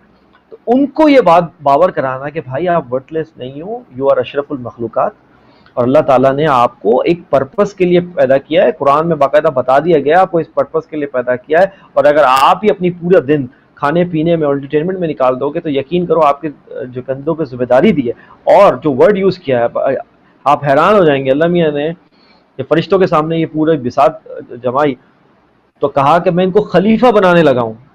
और बिल्कुल, खलीफा जो है वो ताहिर नाइब होता है, गायब होता है, मतलब बिल्कुल सही। अगर कोई किसी को खलीफा अपॉइंट करता है, तो बेसिकली वो खलीफा जो है वो रिप्रेजेंट कर रहा होता है उसको, कि जिसने उसको नामजद किया होता है। तो we are actually the representative of the creator. और क्रिएटर की जब हम बात करते हैं, तो हम जब सूरह फातिहा पढ़ते हैं, अल्हम्दुलिल्लाह रब्बिल आलमीन, मतलब बिल्कुल तमाम सही। आलमीन के रब को हम रिप्रेजेंट कर रहे हैं। जब आप इस इदराक और शऊर के साथ सोचेंगे कि हम इस कदर जो है मैग्नानिमस और जिगेंटिक जो है वो एक शख्सियत को हम रिप्रेजेंट कर रहे हैं, तो फिर हमें पता लगेगा कि एहसास जिम्मेदारी जो है ना इस कंधों पे हमें फील होगी। और फिर हम बोलेंगे नहीं यार, हम इसलिए तो नहीं आए कि खाएं पिए और एंटरटेनमेंट करें, हमारी कोई जिम्मेदारी है इस माशरे में, इस दुनिया में, अपनी कम्युनिटी के लिए, अपने मजहब के लिए, और बाकी सब लोगों के लिए, तमाम इंसानियत के लिए भी, कि हमें बिल्कुल एक सही। काम करना है और हमें एक गाइडलाइन दे दी गई है, और हमें बस उसको सामने रख कर कोई वेलफेयर का और अच्छा काम करना है। देखें, मैं हमेशा ही बोलता हूँ, लोग बोलते हैं, देखें आपको कितनी जो है बात सामने कुरान से साबित की हुई है कि अल्लाह ताला ने फरमाया सूरह तकासुर में कि तुम क्या करते हो कि तुम दुनिया के पीछे लगे रहे और तुमने कब्रों के मुंह जाके देख लिए। मैं मफहूम बता रहा हूँ। आप देखें सही। आपके इर्द गिर्द, क्या इर्द गिर्द सब ये लोग यही काम नहीं कर रहे? इतने बिजी हैं, सबके इतने शेड्यूल बिजी हैं सब, और अचानक से क्या होता है कि कज़ा आ जाती है और वो पता ही नहीं लगता कि कौन कहाँ पे होता है। बिल्कुल सही, बिल्कुल। तो अगर हम कोई कोई पर्पस, अल्लाह और उसके रसूल का जो बताया हुआ कोई पर्पस है, उसको परसू करें, उस एजेंडा को परसू करें, उसके मुताबिक ज़िंदगी करें, तो ये भी यहाँ पर भी खैर है और वहाँ पर भी खैर होगी। और ये दीन दुनिया दोनों साथ लेकर चलने का अमल है। तो हमने जो यंग जनरेशन है उसको बावर करने की कोशिश की कि आप वर्थलेस नहीं हो, आपका बड़ा रोल है। अगर आप समझो तो आपका बड़ा ज़बरदस्त रोल है जो आपने अदा करना है, और खुदारा आप इस तरफ आएँ। तो हमने जो अहमद ने जो इस जो हमारा जो एनिवर्सरी प्रोग्राम है इसके प्रमोशन में आपने देखा होगा कि जो अहमद ने वॉइस ओवर किया, उसमें आपने देखा होगा कि हमने बोला कि हमने रूमी और इकबाल के मैखाने को दोबारा खोलने की कोशिश की है कि दोबारा से मैखाना खुल जाए, लाके लोगों को दोबारा से वो री इंट्रोड्यूस हो जाए कि असल हमारी असास, वो जो स्पिरिचुअल असास थी, जो रूहानी असास थी, वो लोगों को अगर पता लग जाए तो ये जो मटीरियलिज्म है, ताहिर आप जानते हैं, आप वेस्ट में रहते हैं, ये जो बिल्कुल, कंज्यूमरिज्म है, ये मटीरियलिज्म है और ये मटीरियल कंफर्ट है, ये तो कभी खत्म होने वाली नहीं है, क्योंकि बिल्कुल इसमें तो सही। ज्यादा से ज्यादा की ख्वाहिश रहती है। और उसके चक्कर में इंसान इतना बिजी हो जाता है कि वो स्पिरिचुअलिटी से दूर हो जाता है। याद रखिएगा, हम अपने व्यूअर्स को अक्सर बोलते रहते हैं, मटेरियलिज्म और स्पिरिचुअलिटी दो ऑपोजिट चीजें हैं। ऑपोजिट, एक चीज रहेगी तो एक दूसरी चीज चीज नहीं रहेगी, रहेगी। जी। नहीं रहेगी, तो बिल्कुल आप सही। कोई बात समझ लें, तो आजकल हमारे लोग आपको देखेंगे शो ऑफ और कंज्यूमरिज्म और मटेरियल कंफर्ट में इस कदर बिजी हो चुके हैं कि वो अपने असल मकसद से हट गए। तो हमारा कोशिश ये था कि उनको दोबारा उस मकसद की याद दहानी कराया जाए, उनको रिमाइंडर किया जाए कि भाई इट्स अ जेंटल रिमाइंडर, आप दोबारा आ जाएं अपनी असास की तरफ और ये करें और मुल्क और कौम की खिदमत करें। और इसके बहुत सारे तरीके हैं, आप अपने घर पे बैठ के भी मुल्क और कौम की खिदमत कर सकते हैं, आप कंटेंट क्रिएट करके भी कर सकते हैं, आप लिख के भी कर सकते हैं, आप काउंटर नरेटिव करके भी दे सकते हैं, बहुत कुछ कर सकते हैं अगर आप समझें कि आप जो है वो इस केपेबल हैं। और एक पढ़े लिखे बाशऊर पाकिस्तानी के लिए तो बहुत सारी जिम्मेदारी हैं, उसको तो पाकिस्तान को भी देखना है, उसको मुस्लिम उम्मा को भी देखना है, क्योंकि आपकी बड़ी जिम्मेदारी है। यकीन मानिए, अगर आप समझें तो आपकी बड़ी जिम्मेदारी है। और हम तुरफा तमाशा के प्लेटफॉर्म से यही बार बार बात रीट्रेट करते हैं कि देखें, समझिए इस जिम्मेदारी को। अगर आप नहीं समझेंगे, देखें बॉस, दुनिया में तकरीबन 7.6 अरब लोग अभी हैं, कितने लोग चले गए, बिल्कुल, कितने लोग अभी आएंगे, कोई फर्क नहीं पड़ता। आपकी दास्तान भी नहीं होगी दास्तानों में अगर आपने कुछ नहीं किया तो। बिल्कुल सही। नहीं, बिल्कुल सही, ये बात है। मैं थोड़ा सा अपना इनपुट देना चाहूँगा। आपने मुझसे कहा कि वेस्टर्न कल्चर की बात की, अमूमन उसको मटेरियलिज्म से रिलेट किया जाता है सलमान, लेकिन दूसरी तरफ अगर हकीकत देखी जाए तो वो ये है कि यहाँ पर अगर कोई शख्स चर्च जा रहा है तो वो उसको सोसाइटी के बेहतर होने के लिए नहीं कहना चाहिए कि रिप्रेजेंट करता उस अमल को, बल्कि जो रिप्रेजेंट करता है या काउंटिंग जो होती है कि अगर हमें माशरे के लिए कुछ अच्छा करना है तो we have to do one good deed a day. It could be helping any poor, it could be कि आपने पड़ोसी का ख्याल रख लिया, इट कुड बी कि आपने किसी को सड़क क्रॉस करा ली, इट कुड बी कि आपने कोई ऐसी चीज़ की कि जिससे लोगों को तकलीफ हो रही थी कहीं से गुजरने में, आपने वो जो गुजर गया है उसकी तकलीफ ख़त्म कर दी। चाहे कोई ब्लू कॉलर इंसान हो या वाइट कॉलर इंसान हो, हर शख्स अपनी कैपेसिटी के ऊपर कोशिश करता है कि one good deed a day वो ज़रूर करे दिन के ख़त्म होने से पहले। कुछ नहीं होता तो सिग्नल पे रुके हुए किसी, यहाँ पर भी भीख मांग रहे होते हैं लोग ड्यू टू रीजंस। यहाँ पर भी लोग ऐसे हैं कुछ जो शेल्टर में रहने पर मजबूर हैं, तो वो कोशिश करते हैं कि उनको खाना पहुंचा दें या कोई और ऐसी चीज़ करें कि जिससे उनका दिन अच्छा गुजर जाए। तो ये बात मैं आपकी बिल्कुल इत्तेफाक करूंगा कि हमें अपने उस एक नॉर्मल लाइफस्टाइल से निकलकर चीज़ों को देखने की ज़रूरत होती है। लेकिन जब हम बात करते हैं वेस्टर्न कल्चर की, तो बहुत सारी चीज़ें यार इनमें भी बहुत अच्छी हैं। ठीक है कि शायद फैमिली सिस्टम नहीं है, या ये लोग अल्कोहल का इस्तेमाल इनके अंदर भेजा है, या और कुछ छोटी-छोटी मतलब बुराइयाँ हैं, वो अपनी जगह पर, क्योंकि हम बहुत ज़्यादा कंज़र्वेटिव होकर मुस्लिम पॉइंट ऑफ व्यू से देखते हैं। लेकिन अगर आप एक स्टैंडर्ड ह्यूमन अगर स्टैंडर्ड्स के ऊपर अगर हम बात करें, तो बहुत सारी ऐसी चीज़ें हैं कि जिनको हम देखकर सीख रहे होते हैं कि यार बीइंग मुस्लिम हमें ये चीज़ें करनी होनी चाहिए। लेकिन ये चीज़ें इन लोगों ने अडॉप्ट की हुई हैं। फॉर एग्ज़ाम्पल किसी को धोखा देना, झूठ बोलना, ये 2 चीज़ें ऐसी हैं। हमारे नबी पाक सल्लल्लाहु अलैहि वसल्लम ने कहा था कि मुसलमान किसी को धोखा नहीं दे सकता और झूठ नहीं बोल सकता। और अगर आज हम अपने इर्द-गिर्द देखें, तो ये 2 चीज़ें हम सबसे ज़्यादा कर रहे हैं। दैट्स अ पिटी कि यहाँ पर अगर हम एक फेसबुक के ऊपर किसी चीज़ की ऐड भी लगाते हैं बेचने के लिए, तो जो गोरा या नॉन मुस्लिम ऐड लगाता है उसके अंदर चीज़ में कोई फॉल्ट है, अगर कोई प्रॉब्लम है तो उसको उसमें हाईलाइट करता है और हम कोशिश करते हैं कि हम उसको छुपा लें। खैर बहरहाल ये एक अलग डिबेट है, लेकिन I just wanted to give the input कि बहुत सारी चीज़ों में हम क्रिटिसाइज़ करते हैं, लेकिन बहुत सारी चीज़ें हमें इनसे हमारी ही हैं जो वापस लेने की ज़रूरत है, जो हमने छोड़ दी हैं। हाँ, मैं बस जी मैं इसमें सिर्फ मैं तुम्हें रिप्लाई में से एक तहरीर करूँ कि वो आप पता है, और आप हमने जब हालत हज़ार के प्रोग्राम करते थे, याद है हमने बहुत डिटेल में बात भी की थी वो क्लैश ऑफ द बिल्कुल। सिविलाइजेशंस की, और उसमें हमने जी काफ़ी बातें की थी। ठीक है, तो वो बेसिकली इस डिबेट का पार्ट है। मैं सिर्फ ये बात करना चाह रहा था कि ये जो कंज्यूमरिज्म का कल्चर है ना, बेसिकली जी। बेसिकली अब हिस्टोरिकली हिस्टोरिकली इसका ईस्ट से कोई ताल्लुक नहीं है, मतलब ईस्ट में नहीं, था ही नहीं बिल्कुल है। सही। सही, और सही, आपको पता सही। है ये मार्केटिंग एडवर्टाइजमेंट, और ये आपको पता ही है, ये बेसिकली वेस्ट ने दिया है। तो अभी हम एक बिल्कुल आइसोलेशन में एक बात कर रहे हैं, उसकी वजह से ईस्ट में क्या हुआ, देखें वही वाली बात है ना, कौवा चलता है हंस की चाल और अपनी चाल भी भूल जाता है। अपनी चाल तो भी भूल ईस्ट जाते हैं, बिल्कुल सही। ईस्ट ने क्या किया जब ये अडेप्ट किया ये चीज, तो उसमें क्या हुआ कि इनकी जो क्वालिटी थी वो स्पिरिचुअलिटी थी, जो ईस्ट में आपको पता है, चाहे चाहे आप बुद्धा की बात करें, गौतम बुद्धा की बात करें, चाहे सिखिज्म की बात करें, चाहे हिंदुइज्म की बात करें, चाहे इस्लाम की जी, बात करें, आपको एक चीज जो है वो कॉमन नजर आएगी कि इनमें जो है वो एक स्पिरिचुअल, अपने अपने तौर पर सब बोलते हैं कि हम स्पिरिचुअल लोग हैं, हम स्पिरिचुअल लोग हैं। तो ईस्ट को एसोसिएट किया जाता था इससे। तो जब से ये जो इन्होंने ये कॉन्सेप्ट अडॉप्ट किया है कंज्यूमरिज्म का या मटेरियल कंफर्ट का, तो हुआ ये है कि ईस्ट ने जब वो अडॉप्ट किया है, तो ईस्ट ने अपनी वैल्यूज जो है वो गिरा दी है इस चक्कर में। तो बिल्कुल बात ये सही, मैं बिल्कुल। ये बात करना चाह रहा था। बाकी वो तो नहीं, आप नहीं तो बिल्कुल, आपकी आपकी बात से मैं 100% एग्री करता हूँ, बल्कि मैं उससे आगे जाके बात करता हूँ कि वेस्ट ने तो बेसिकली, जो बहुत सारे जो स्कॉलर्स उन्होंने ये बात लिखी है कि जब वो वेस्ट जाते हैं तो उनको इस्लाम नजर आता है, जब वो ईस्ट आते हैं अब तो उनको सिर्फ मुसलमान नजर आते हैं। तो वेस्ट ने तो मुसलमान हमारी जो क्वालिटीज हैं वो तो वेस्ट ने अडॉप्ट की हुई है, इसमें तो कोई डाउट नहीं है। जहां आप कनाडा की अगर बात कर ले तो वेलफेयर स्टेट है वो, तकरीबन तकरीबन वैसे ही वेलफेयर स्टेट है कि जिसका ख्वाब जो है हमने देखते हैं, जो हम बोलते हैं कि हजरत उमर के जमाने में जो वेलफेयर स्टेट होती थी, बिल्कुल सही, बिल्कुल वो सही। उसके करीब करीब चले गए, वो बिल्कुल करीब करीब चले गए। तो इसमें तो कोई दो राय नहीं है।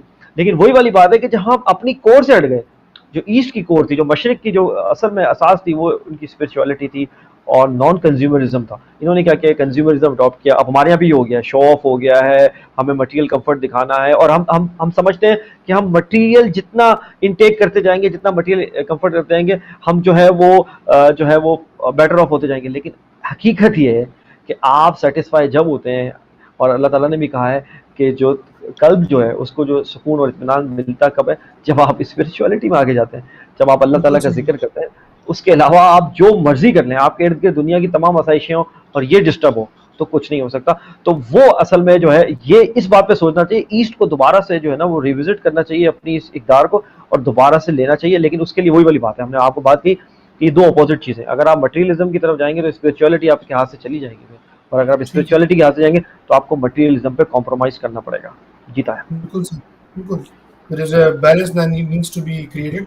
अहमद, बात की जाती है सोशल मीडिया प्लेटफॉर्म्स की, जब भी बात हो तो फ्रीडम ऑफ स्पीच एक ऐसी चीज़ है, कहा जाता है कि भाई सोशल मीडिया के थ्रू आप फ्रीडम ऑफ स्पीच का अपना जो राइट है उसका भरपूर इस्तेमाल कर सकते हैं, जिसे आज़ादी इज़हार राय भी कहा जाता है। मैं आपसे ये पूछना चाहूँगा, आपका अब तक क्या एक्सपीरियंस रहा? आप माशाल्लाह सोशल मीडिया प्लेटफॉर्म्स के थ्रू इस शो को सक्सेसफुली अब तक चला रहे हैं। कोई ऐसे चैलेंजेस या कोई ऐसी चीज़ हुई हो जो आप समझते हो कि उसने आपके इस कॉन्सेप्ट को, आपने आपकी इनकी जो एक थ्योरी है ये फ्रीडम ऑफ स्पीच की, इसके ऊपर कोई डेंट लगाया हो, या कोई ऐसी चीज़ हुई हो जो नहीं होनी चाहिए थी? वेल हमारे साथ तो काफ़ी ज़्यादा सिलसिले हो चुके हैं। सलमान भाई भी इस चीज़ से गुजर चुके हैं और मैं भी गुजर चुका हूँ। अभी मेरे अकाउंट से जो है वो एडवर्ड अकाउंट मेरा जो है ब्लॉक हुआ हुआ है अननोन अच्छा। रीज़न की वजह से, और मैं 2 बार फेसबुक से कंसल्ट कर चुका हूँ इस बारे में, लेकिन उन्होंने जो है मुझे किसी भी किस्म का जो है वो इस पे कोई रिस्पांस नहीं दिया, और रीज़न नहीं प्रोवाइड कर रहे कि मैंने ऐसी कौन सी ऐड लगाई थी जिसकी बुनियाद पर उन्होंने जो है मेरा एडवर्ड अकाउंट जो है वो ब्लॉक किया। और हमारी 1 से 2 एपिसोड ऐसी थी जिनको पार्शियली जो है वो मुख्तलिफ कंट्रीज़ के अंदर ब्लॉक किया गया, और हम जब जो है वो फेसबुक और उससे रिलेटेड चीज़ों पे ही गुफ्तगू कर रहे थे। हमने कभी जब इंडिया के ऊपर प्रोग्राम किए उसके ऊपर भी हमारे साथ जो यही सिलसिला हमने देखा। बाकी जो टेक्निकल मसले मसाइल होते हैं वो तो होते रहते हैं, इस तरह से इंटरनेट के मसले होते हैं कभी, या फिर कभी हमारे यहाँ इलेक्ट्रिसिटी के मसले होते हैं वो। लेकिन फ्रीडम ऑफ स्पीच की अगर जहाँ पे बात की जाए, वहाँ पर जो है वो बायस्ड इनकी जो है वो पॉलिसी हमने देखी है, क्योंकि सच के लिए फ्रीडम ऑफ स्पीच कहते तो हैं कि फ्रीडम ऑफ एक्सप्रेशन है, आप बोल सकते हैं, आपको जो भी दिल चाहे आप बोल सकते हैं, लेकिन सच बोलने के लिए मौके तो पैदा करते हैं, लेकिन सच को सुनना नहीं चाहता। तो अगर हम इनके खिलाफ ही अगर बात करेंगे ना, और शायद मैं भी जो बात बोल रहा हूँ शायद ये भी हमें ब्लॉक कर दिया जाए कभी ना कभी, कहीं ना कहीं रिव्यू के अंदर जो है वो एल्गोरिदम है या आई डोंट नो क्या है, लेकिन ये कि हमने पूरे 1 साल के अंदर हमने तवातुर में ये चीज़ जो है फेस की है। साथ में एक तो ये चले तुरफ़ा तमाशा हो गया, बाकी आखिर-उज़्ज़मां से रिलेटेड जो है वो एक पेज है जो कि सलमान भाई जिसको देखते हैं, तो उस मुतालिक सलमान भाई भी शायद ऐड कर सकें यहाँ पे कि उनके साथ क्या सिलसिला हुआ था। जी। जी सलमान। जी, ताहिर आपको बताइए, एक प्रोग्राम तो मैंने आपके साथ ही किया था जो हमने कोविड-19 पे किया था, याद है? वो पूरा का पूरा जो है वो उन्होंने यूट्यूब में, आपको पता ही है, आप भी गए थे उसमें, तो वो ब्लॉक पूरा किया। ही उड़ा दिया था, पूरा ब्लॉक कर दिया था। तो आप तो इसके मतलब आई विटनेस हैं, और मेरे साथ तो अक्सर होता रहता है, मेरे अक्सर पेजेज़ और अकाउंट जो है वो बंद होते रहते हैं। लेकिन बहरहाल, जैसे कि इकबाल कहते हैं कि अगरचे बुत हैं जमात के आस्तीनों में, मुझे है हुक्म अज़ा ला इलाहा इल्लल्लाह। तो हमें तो हमारा काम है, हमें तो करते रहना है। और अमर को मैं हमेशा ही बोलता हूँ कि ऑब्स्टिकल्स आते रहेंगे, कोई मसला नहीं, हमें अपना काम करना है, क्योंकि आखिरी वक्त जब हम आखिर में खड़े होंगे जजमेंट डे, तो हम कम से कम अल्लाह ताला से कह सकेंगे हमने कोशिश की है। तो कम से कम मैं उनमें से नहीं होना चाह रहा कि जो बोले कि दुनियावी पाबंदियों की वजह से पीछे हट जाएं। नहीं, मैं ये नहीं करना चाह रहा। और कि जजमेंट डे वाले दिन अगर हमें ये हुए कि हमने अपनी पूरी कोशिश की थी, और आखिर में जो है अगर हमें ब्लॉक कर दिया गया, हमें ख़त्म कर दिया गया, तो ये हमारे हाथ में नहीं था, लेकिन हमने अपने से कोशिश की। तो बहुत सारे होते हैं, बंद होते हैं। और ये जो जैसे अमर कह रहे थे कि फ्रीडम ऑफ एक्सप्रेशन में, याद होगा हम जब हालत आज़रा भी करते थे, हमने उस वक्त भी प्रोग्राम किया था ये फ्रीडम ऑफ एक्सप्रेशन पे। वो आपको पता है वो बायस्ड है पूरा, जी क्योंकि जी जब जब उनको वो उन्होंने दिखाने के लिए रखा हुआ है, ये शोकेस एक चीज़ है कि उन्होंने दिखाने के लिए रखा हुआ है, लेकिन जब आप इसको एक्सरसाइज करते हैं, the moment you start exercising this, तो वो उनको प्रॉब्लम हो जाता है। फिर वो कहते हैं नहीं नहीं नहीं यार, ये तो आप नहीं कर सकते, ये तो आप नहीं कर सकते, और फिर हीले बहाने से आपको बंद कर दिया जाता है, ब्लॉक कर दिया जाता है पार्शियली या इंटायरली। और उसमें उनकी रीज़न ऐसे एब्सीन होते हैं कि मैं हैरान हो जाता हूँ। वो कहते हैं कि भाई जो है ना कम्युनिटी रूल्स के खिलाफ है, हालांकि बात कुछ जी और हो रही होती है, कोई बिल्कुल सही। आइडियोलॉजिकल कई बात बार हो रही तो होती है। कॉन्फ्लिक्ट्स होता है। फॉर एग्जांपल अभी मैं आपको एज एग्जांपल होलोकॉस्ट के बारे में बात करूंगा, तो वो लोग उसके ऊपर इतने ज्यादा टची हो जाते हैं कि उठा के बहुत सारी चीजें वो आपकी बैन ही कर देते हैं। तो यू आर जी राइट, एब्सोल्यूट। जी, हॉलोकॉस्ट पे जब आप बात करते हैं, अगर आप बोलें कि जो 60 लाख ज्यूज हैं, अगर आप कुछ नहीं करें, वो 60 लाख के फिगर को आप 50 लाख भी कर देंगे ना, तो आपको ब्लॉक कर देंगे। बिल्कुल मतलब सही, इतने बिल्कुल टची हैं, इस मामले में इतने टची हैं। और दूसरी तरफ आप बात करें कि भाई मुसलमानों के साथ क्या हो रहा है, इस्लामोफोबिया जो है उस पे क्या हो रहा है, इंडिया में क्या हो रहा है, बाकायदा परसिक्यूशन हो रही है स्टेट की तरफ से, आप बात नहीं कर सकते। यकीन माने मेरा ट्विटर कितनी दफ़ा बंद हो चुका है इस बात पे। आप अगर आप हैशटैग यूज़ करेंगे इस तरीके से, हिंदुत्व, फाशिज्म, जो कि वो कर रहे हैं, लेकिन आप नहीं बोल सकते। अगर आप नहीं बोल सकते और आप ब्लॉक हो जाते हैं। लेकिन मैं हमेशा एक बात रिमाइंड करवाता हूँ सबको कि देखें, आपको अल्लाह ताला ने जो गाइडलाइंस दी हैं वो ये दिए हैं कि आपको नेकी का हुक्म देना है और बुराई से रोकना है, ठीक है ना? और बुराई से रोकने के ताहिर 3 दर्जे हैं। या तो आप हाथ से रोकोगे, दिस इज सुपीरियर वन, बिल्कुल सही, और उसका आपने दूसरा वाला है आपको ज़बान से रोकना है, और तीसरा ये कि आपने बिल्कुल दिल सही। में बुरा जानना है। और अल्लाह के रसूल ने फरमाया जो दिल में बुरा जानना है वो सबसे कमज़ोर है, ईमान का कमज़ोर वो है फॉर्म। तो आपको अब खुद डिसाइड करना है कि आप किस स्टेज पे हैं। आप हाथ से रोक सकते हैं, कम से कम ज़बान से तो आप रोक सकते हैं। और ज़बान का रोकने का मतलब है कि जो सोशल मीडिया प्लेटफॉर्म है, ये जो यूज़ करते हैं, ये बेसिकली इस ज़ुमरे में आता है। तो आप ये तो कम से कम करें, वरना आप बिल्कुल वीक पोजीशन पे चले जाएंगे। और फिर आप गिला मत कीजिएगा कि आप पे जो है वो इनायत नहीं हो रही। तो मसला ये है कि आपकी जो निगाह है उसमें वुसअत तब पैदा करेगा अल्लाह ताला जब आप उसके बताए हुए रास्ते पे तो चलेंगे ना। आप उसके बताए हुए रास्ते पे ही नहीं चल रहे। बताए उन्होंने कहा है कि आपकी उम्मत को खैर उम्मत कहा है कि आप खैर फैलाने वाली उम्मत है, सबसे बेस्ट उम्मत है, बेहतरीन उम्मत है। क्यों? क्योंकि आप नेकी को हुक्म देते हैं और बुराई से रोकते हैं। अगर हम यही काम छोड़ देंगे तो यकीन करें हमारे एग्जिस्ट करने का कोई फायदा ही नहीं है। फिर तो हम ऐसे ही हो गए जैसे कैटल्स हैं, वो भी खाना खाते हैं। अगर हम इसीलिए जी रहे हैं खाना पीने के लिए, तो कैटल्स भी हैं, उनको भी, परिंदों को भी खाना मिल ही जाता है कहीं ना कहीं से। तो वो तो फिर ह्यूमन बीइंग होने का, और जो इंसान, और वो जो मैं आपको बताया कि अल्लाह ताला ने खलीफा बनाया है आदम अलैहिस्सलाम को, और हम उनकी औलाद हैं, तो वो काम नहीं हो रहा तो बेकार है। और फ्रीडम ऑफ एक्सप्रेशन का मैं एक बात फिर मैं कोट कर देता हूँ, मैंने पहले भी शायद की थी कि देखिए फ्रीडम ऑफ एक्सप्रेशन इन्होंने इतना सिलेक्टिव लिया हुआ है अपने फॉर्म में। जैसे फ्रांस की बात करें आप, फ्रांस में हिजाब पे पाबंदी, ठीक है भाई, लेकिन अगर जो हिजाब पे पाबंदी है, वो कहते हैं आप फ्रीडम ऑफ एक्सप्रेशन का आपको पूरा राइट है। एक जो औरत है वो हिजाब ले रही है अपनी मर्जी से, आप बोल रहे नहीं आप नहीं कर सकते, भाई ये उसकी फ्रीडम ऑफ एक्सप्रेशन, आप करने दें। लेकिन एक लड़की ऑप्ट करती है मिनी स्कर्ट पहनने को, आप बोलते हो नहीं, ये मॉडर्नाइजेशन की डेफिनेशन में आता है। तो ये जो बायसनेस है ना, कि मैं अपना, मेरा एक्सप्रेशन है कि मैं भाई स्कार्फ करके घूम रहा हूँ, मतलब कोई औरत, सही। और दूसरे का ये कि वो मिनी, अगर आपने वो अलाउ किया हुआ है तो आपने ये क्यों, इस पे क्यों गदगन लगाई हुई है। प्रॉब्लम यहाँ आता है कि जब आप सिलेक्टिव हो जाते हैं अपनी अप्रोच में, और जब आप फ्रीडम ऑफ एक्सप्रेशन की बात करते हैं तो आप क्या कर रहे हैं, बेसिकली कर क्या रही है, इन्होंने जितने भी प्रॉफिट्स थे, जितनी भी सेक्रेट चीज़ें थी, उनको रिडिक्यूल किया है, उन पे कार्टून बना दिए हैं, उन पे मूवीज़ बना दी हैं, उनको देखें आप एवरी नाउ एंड देन उनको रिडिक्यूल कर रहे होते हैं, करने की कोशिश कर रहे होते हैं।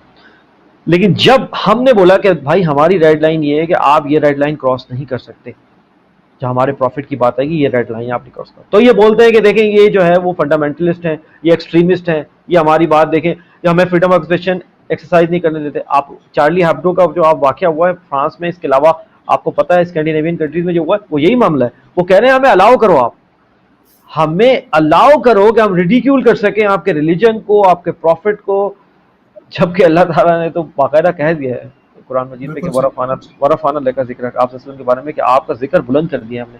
जब क्रिएटर किसी का जिक्र बुलंद करते ना, तो कोई कोई तमाम दुनिया भी मिल के करने की कोशिश करे आपको, तो वो नहीं कर पाएगी। हमारा ये काम है, टेस्ट तो हमारा है ताहिर, टेस्ट तो हमारा है कि जब हमारे सामने सब कुछ हो रहा हो तो हम क्या कर रहे हैं। टेस्ट तो हमारा है एज ए मुस्लिम, और अगर हम उस टेस्ट में ही नाकाम रहे, हम कुछ नहीं करें और हाथ पे हाथ धर के मुंतजिर फर्दा रहें, तो फिर नहीं, हमारा भी क्या ये फायदा। तो बहुत ज़्यादा, जैसे क्योंकि आप देखें मिलियन बिलियंस में आप यूज़र हैं आपके फेसबुक की, अगर हम सिर्फ एक बात कर लें, बाकी दूसरे जो प्लेटफॉर्म्स हैं उनको तो आप हटा ही दें। This is the most commonly used platform, ठीक है?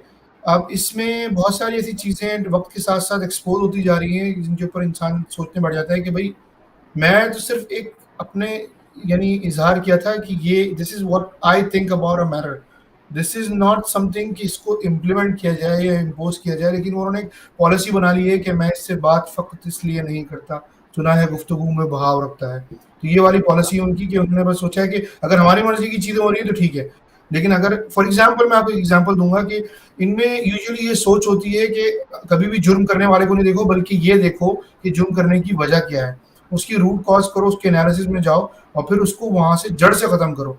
लेकिन अगर यही बात जब इस्लामोफोबिया पे आती है या फिर वो सारे इश्यूज चल रहे हैं, फॉर एग्जांपल फलस्तीन का इशू है, ये कश्मीर का इशू है, ये इराक का इशू है, अगर हम इसकी अफगानिस्तान का इसकी डेप्थ में जाने की कोशिश करते हैं, इसके रूट कॉज एनालिसिस करने की कोशिश करते हैं, तो हर जगह हमें नजर आता है कि वहां पर अमेरिका का किसी न किसी तरीके से हाथ है और किसी न किसी तरीके से उन्होंने वहां पर पर्सनल उनके जो गेन्स थे लेने के लिए वहाँ की जो फ्रीडम है उसको सबोटाज किया और उन्होंने वहाँ पर अपने यानी अपनी वहाँ पर पहुंच की, और उसका नतीजा ये निकला कि वहाँ पर बहुत सारे जो है वो रिबेलियंस क्रिएट हो गए, और उन्होंने जब फिर काउंटर अटैक करने की कोशिश की तो उन्होंने उनको जो है वो टेररिज्म का लेबल लगा दिया।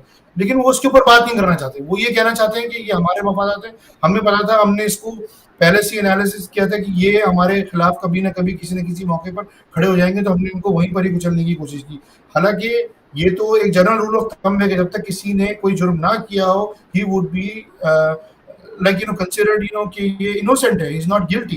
तो आप ये कैसे कह सकते हो कि भाई इनके अंदर ये सोच क्रिएट हो रही थी, हमने इसको पहले से दबाने की कोशिश की। तो मैं आपकी इस बात से यकीनन एग्री करूंगा। मैंने थोड़ा सा अपना इनपुट भी इसलिए दिया क्योंकि बहुत सारे ऐसे मामला हमारे सामने से भी गुजरते हैं, क्योंकि मीडिया में मैं चैनल का भी हिस्सा रहा हूँ और सोशल मीडिया पे मेरे बहुत सारे ऐसे साथी दोस्त हैं जिन्होंने किसी न किसी मौके के ऊपर इस शिकायत का इजहार किया कि यार हमने तो सिर्फ फॉर एग्जांपल पाकिस्तान के लिए हैशटैग किया था, अब वहां पर अगर कोई बंदा एंटी पाकिस्तानी बैठा हुआ उसने उस चीज को देखा और उसने जो है उनका अकाउंट ब्लॉक कर दिया, और वो बताते भी नहीं है। इसकी एक मैं छोटी सी मिसाल दूंगा, बहुत सारे यंगस्टर्स के ग्रुप्स हैं, फेसबुक पेजेस हैं जिसमें एक सोल ब्रदर्स है, वो पिछले 1 साल में 4 बार पेज उन्होंने उनका गायब कर दिया। और वो ऐसा फोरम है, इतना पावरफुल फोरम है कि उससे बहुत सारे यूथ के बहुत सारे वैसे भी ओवरऑल एम्प्लॉयमेंट के या और दूसरे इश्यूज हैं, इमोशनल इश्यूज हैं, उनके ऊपर काम किया जाता है। उनको यानी उसकी वजह से काफी लोगों की वेलफेयर हो रही है, मदद हो रही है, लेकिन कहीं ना कहीं कोई एक छोटी सी बात होती है, उनको बस एक बहाना चाहिए होता है, वो उनका पेज ही रेस कर देते हैं। So yes, I will definitely agree with you. मैं अमर की तरफ आता हूँ एक सवाल लेके, वो ये कि अमर बिफोर तुरफा तमाशा और अब 1 साल माशाल्लाह से गुजर गया है, आगे आने वाले प्रोग्राम्स में आपने थोड़ा सा शुरू में डिस्कस किया कि इसको आप लोग थोड़ा सा डिफरेंट करने की कोशिश कर रहे हैं, क्या चीज़ें देखने को मिलेंगी हमारे व्यूअर्स को? जी, चीज़ें काफ़ी कुछ पाइपलाइन में हैं। हमने सोचा हुआ है इस बारे में, अभी तो मैं इसको रिवील नहीं करूँगा, लेकिन इंशाल्लाह लोगों की एक्सपेक्टेशन से ज़्यादा हम कोशिश करेंगे कि हम कुछ लेकर आएँ, क्योंकि 1 साल ये समझ लीजिए कि हमारे लिए एक एक्सपेरिमेंटल ग्राउंड पर थे हम, और अब हमें समझ में आ गई है कि हमें किस डायरेक्शन में मूव करना है और कैसे मूव करना है और हमें क्या-क्या चीज़ों का होना हमारे पास बहुत ज़्यादा ज़रूरी है। कुछ चीज़ों की वजह से हम लोग ज़ाहिर है ज़्यादा हमारी रीच इस वजह से भी हम लोगों तक रीच आउट नहीं कर पा रहे थे कि डिफरेंट प्रोग्राम्स जो होते हैं डिफरेंट जगहों पर, वहाँ पर पूरी टीम्स होती हैं, एडिटर अलग होते हैं, तो जी सोशल मीडिया मैनेजर अलग हैं, जो आपके ग्राफिक्स डिज़ाइन करते हैं वो अलग हैं, और लाइट्स तो कैमरा तो XYZ हर चीज़ के लिए एक बंदा मुख्तस बिल्कुल, होता है, और जी, आप जो है जी, आते हैं आकर इवन रिसर्च करने वाले लोग भी अलग होते हैं, और जो जो एंकर्स होते हैं या फिर जो तज्ज़ियाकार होते हैं वो सिर्फ उस चीज़ को कह देते हैं बैठकर। लेकिन जी, हमारे केस में चीज़ें मुख्तलिफ हैं थोड़ी-सी, हम 2 ही होते हैं, और जो एक डोमेन मैं सँभाल रहा होता हूँ, दूसरा डोमेन सलमान भाई सँभाल रहे होते हैं। तो टाइम की ज़ाहिर है हमारे पास थोड़ी-सी किल्लत होती है, क्योंकि हमारे अपने निजी मसरूफ़ियात भी होती हैं, जॉब्स वगैरह एंड ऑल, तो वो सारी चीज़ों को मैनेज करना थोड़ा-सा मुश्किल होता है। लेकिन ये कि हमने इसकी कुछ सिलसिला हमने इस तरह से बनाया है कि आने वाले वक़्तों में आप देखेंगे कि काफ़ी हमारा जो पेज है वो काफ़ी एक्टिव आपको दिखेगा, काफ़ी फ़ाल दिखेगा, और इंशाल्लाह, हमारी इंशाल्लाह। क्लिपिंग्स और दूसरी चीज़ें साथ-साथ फिर हम कोशिश करेंगे कि जिस टॉपिक पे हम बात कर रहे हैं, उस सब्जेक्ट मैटर एक्सपर्ट को भी हम कोशिश करें कि मदऊ कर सकें अपने प्रोग्राम में। तो ये कुछ हाइलाइट्स हैं जो कि हम करना चाह रहे हैं इंशाल्लाह आने वाले वक़्तों में। बहुत सारी चीज़ों में से कुछ चीज़ें ऐसी हैं जो कि मैंने आपको बताई हैं। बाकी सब कुछ बता दूँगा तो वो थोड़ा-सा सरप्राइज़ का एलिमेंट जो है वो ख़त्म हो जाएगा। तो इस वजह से अभी उसको फ़िलहाल हम जो है वो सिग़ैर कहने यू वाले guys are doing amazing job माशाल्लाह। सलमान, 1 साल अहमर के साथ आपका सफ़र, कुछ अहमर के बारे में अगर आप कहना चाहें, कैसा पाया अहमर को? कोई कॉन्फ्लिक्ट्स हुए हो किसी मौके पे? क्योंकि मुझे याद पड़ता है कि हम दोनों के तो भाई टाइमिंग के इश्यूज़ रहते थे।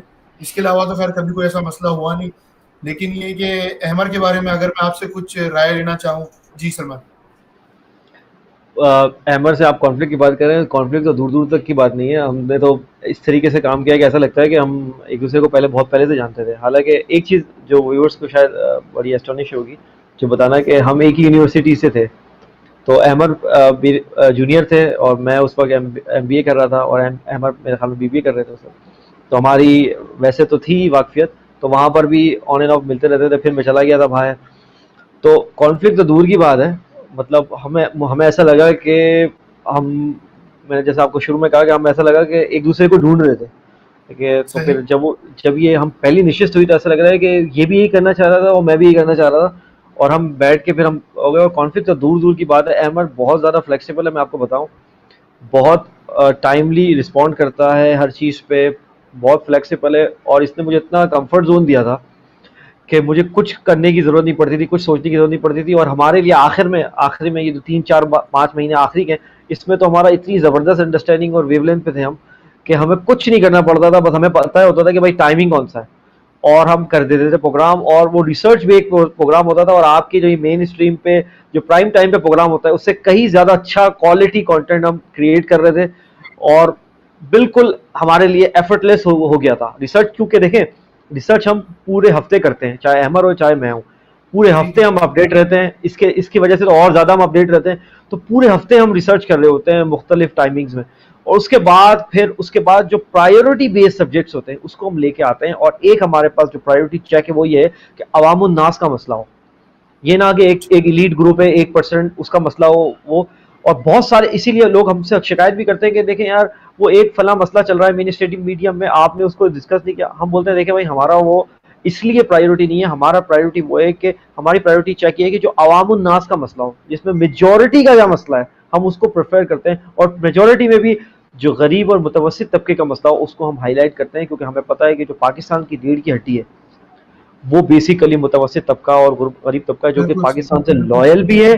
और पाकिस्तान को, उसको, रियासत को उसकी तरफ ज़्यादा तवज्जो देनी चाहिए जाए कि जो वेल ऑफ लोग हैं वो तो देखें वो कुछ ना कुछ कर ही जाएंगे। और उन्होंने तो आपको पता ही है कि हमने एक पूरा प्रोग्राम किया था ब्रेन ड्रेन पे पिछले दफ़ा, और हमने बताया था कि जो है वो क्यों हो रहा है, और आपको यहाँ मौके करने पड़ेंगे, अदरवाइज ये ज़बरदस्त टैलेंट बाहर जाके देखें। आप भी हैं, अब आप पाकिस्तान में थे, आप बाहर जाके आप देखें वंडर्स कर रहे हैं। आपने चैनल ज्वाइन किया, आपने बहुत सारी चीज़ें की। लेकिन मैं आपके बारे में एक बात करना चाहता हूँ कि आप वहाँ रह के भी पाकिस्तान के इंटरनल मामला में इतना आप जानते हैं कि मुझे हैरान होता था जब मैं हालात हाज़िर करता था।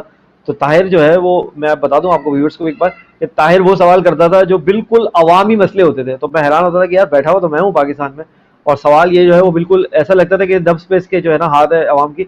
तो वही वाली बात है कि जो आप कनेक्ट रहते हैं ना, कि आपको एहसास होता है कि यार नहीं, ये मसला है, मैं तो ठीक हूँ, मैं तो वेल ऑफ हुआ हूँ, लेकिन यार लोग परेशानी में हैं, लोग सफ़र कर रहे हैं यार।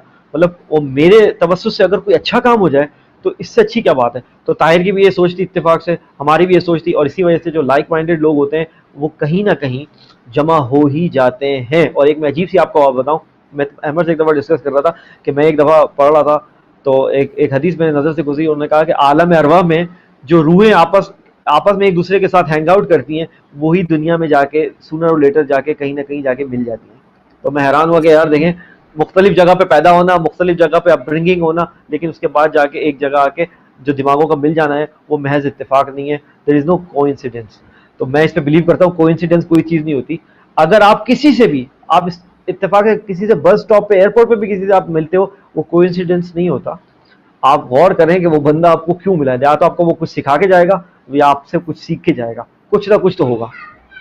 ताहिर। बिल्कुल सही। और वो एक मजाक में एक बात कही जाती है कि हमें इंसानियत होनी हो, पाकिस्तानियत तो होती है। तो ये कि नजराए मजाक एक बात है, लेकिन यार वाकई में हकीकत है कि इंसान जो है वो इश्यूज से कनेक्टेड, जाहिर सी बात है, न्यूज़पेपर आप, चैनल्स आप देख रहे होते हैं, और जब थोड़ा सा आपका एक पॉलिटिकल एफिलिएशन होती है किसी जमात से, तो फिर थोड़ा सा आप उसमें और ज़्यादा कोशिश करते हैं, जहाँ रहते हैं वहाँ के जो मसाइल होते हैं उनके ऊपर तो थोड़ी सी कोशिश होती है कि इंसान नज़र रखे, और उनका सद्देबाब करने की भी, के बारे में भी सोचा जाता है हमेशा। यहाँ पर जब दोस्तों से फ़ोरम पे बात होती है, किसी भी जब मुलाकात होती है, कि क्या ऐसी चीज़ें यहाँ से बैठ के की जा सकती है कि वहाँ पर लोगों के मसले मसाइल कम हो, हम अपने कौन से ऐसे रिसोर्सेज हैं जिनको इस्तेमाल कर सकते हैं, पाकिस्तान की, कराची की, हमारे मोहल्ले की, किसी भी लेवल पे, चाहे वो पैसे से हो, चाहे वो किसी को मोबिलाइज करके हो, चाहे वो ऑर्गेनाइजेशनल या मैनेजमेंट लेवल पर अगर हम कोई सपोर्ट कर सकते हो, तो हमारी ये कोशिश होती है कि कोई ज़रूरी नहीं होता कि आप किसी बैनर तले ही काम करें, किसी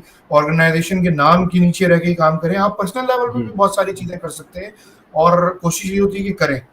तो कोई भी चीज़ बहाना बन जाती है, अगर हम थोड़ा-सा स्टेप लेके किसी एक को पढ़ाई की तरफ वापस ला सकते हैं, हम किसी के एम्प्लॉयमेंट का मसला हल कर सकते हैं, किसी के हेल्थ के ऊपर काम कर सकते हैं, या अगर इलाके का गटर है वो अगर उबल रहा है, अगर हम किसी साफ़ करने वाले को बुला के उसको साफ़ करके किसी को कम्फर्ट पहुँचा सकते हैं, तो व्हाई नॉट? क्योंकि बाज़ औक़ात पैसा नहीं, नियत और कोशिश जो होती है ये मैटर करती है। पैसा सबके पास होता है, सब लोग खा पी रहे हैं, घूम रहे फिर रहे हैं, लेकिन नियत नहीं होती। बाज़ औक़ात आपको सिर्फ़ तवज्जो दिलानी होती है कि ये मसला जो है वो हल तलब है और इसके ऊपर थोड़ी-सी तवज्जो दी जाए। अहमद, सलमान को आपने कैसा पाया इस पूरे 1 साल में? आपके साथ वो यूनिवर्सिटी में मैंने और सलमान ने इंटर साथ किया है, हमने साथ-साथ, कॉलेज में तो नहीं, लेकिन हमने जो है वो कोचिंग क्लासेस साथ ली थी। तो हमारे टीचर ज़का भाई, उनके थ्रू मतलब हम एक फोरम पे इकट्ठे हुए थे, एक जगह एक ही ग्रुप में, और मेरे ख्याल से आमिर साहब से भी पढ़ा था तुमने, आमिर अत्तारी से? जी जी जी। आमिर हाँ, तारी। तो एग्ज़ैक्टली, तो वहाँ से सलमान से ज़्यादा मेरा राब्ता हुआ था, those good golden old days I would say. फिर ये है कि बहुत बड़ा गैप आया, लेकिन जिस वक़्त मैं हालात यात्रा कर रहा था, of course I needed a person who can do analysis on things, और सलमान से अच्छी फिर कोई और ऑप्शन नहीं हो सकता था। बहुत सारे मौक़ों पर हमें ये चैलेंज रहा कि यहाँ पर जिस वक़्त में शो हमारा एक स्पेसिफिक टाइम पे रिकॉर्डिंग होती थी, सलमान वाज़ यूजुअली बिज़ी, या रात का टाइम होता था, जॉब पर होता था, लेकिन फिर भी हमने काफ़ी शोज़ किए और बहुत इफ़ेक्टिव शोज़ किए। तो अहमद, मैं आपसे पूछना चाहूँगा, आपने सलमान को कैसा पाया, और स्पेशली तुलफा तमाशा के हवाले से आप बताएँ कि कैसी रही जर्नी सलमान की पॉइंट ऑफ व्यू से? जी, सलमान भाई तो माशाल्लाह से he is like an elder brother, एक मेंटर हैं, टीचर हैं, एल्डर ब्रदर हैं। बचपन से, जब से इनके छोटे भाई के साथ मैंने क्रिकेट बहुत ज़्यादा खेली है, दोनों भाइयों के साथ, तो इनको हमेशा से देखता था, एक अलग इनकी एक शख्सियत थी हमेशा। और यूनिवर्सिटी का जहाँ पे उन्होंने ज़िक्र किया कि जब मैं बीएस कर रहा था, तो भाई वहाँ से एमबीए कर रहे थे सलमान भाई, तो हमारी ऑन एंड ऑफ बातचीत होती रहती थी ज़हरा मोहल्ले के हवाले से, और फिर आपके भी दोस्त थे भाई, तो इस वजह से हमारा कांटेक्ट था।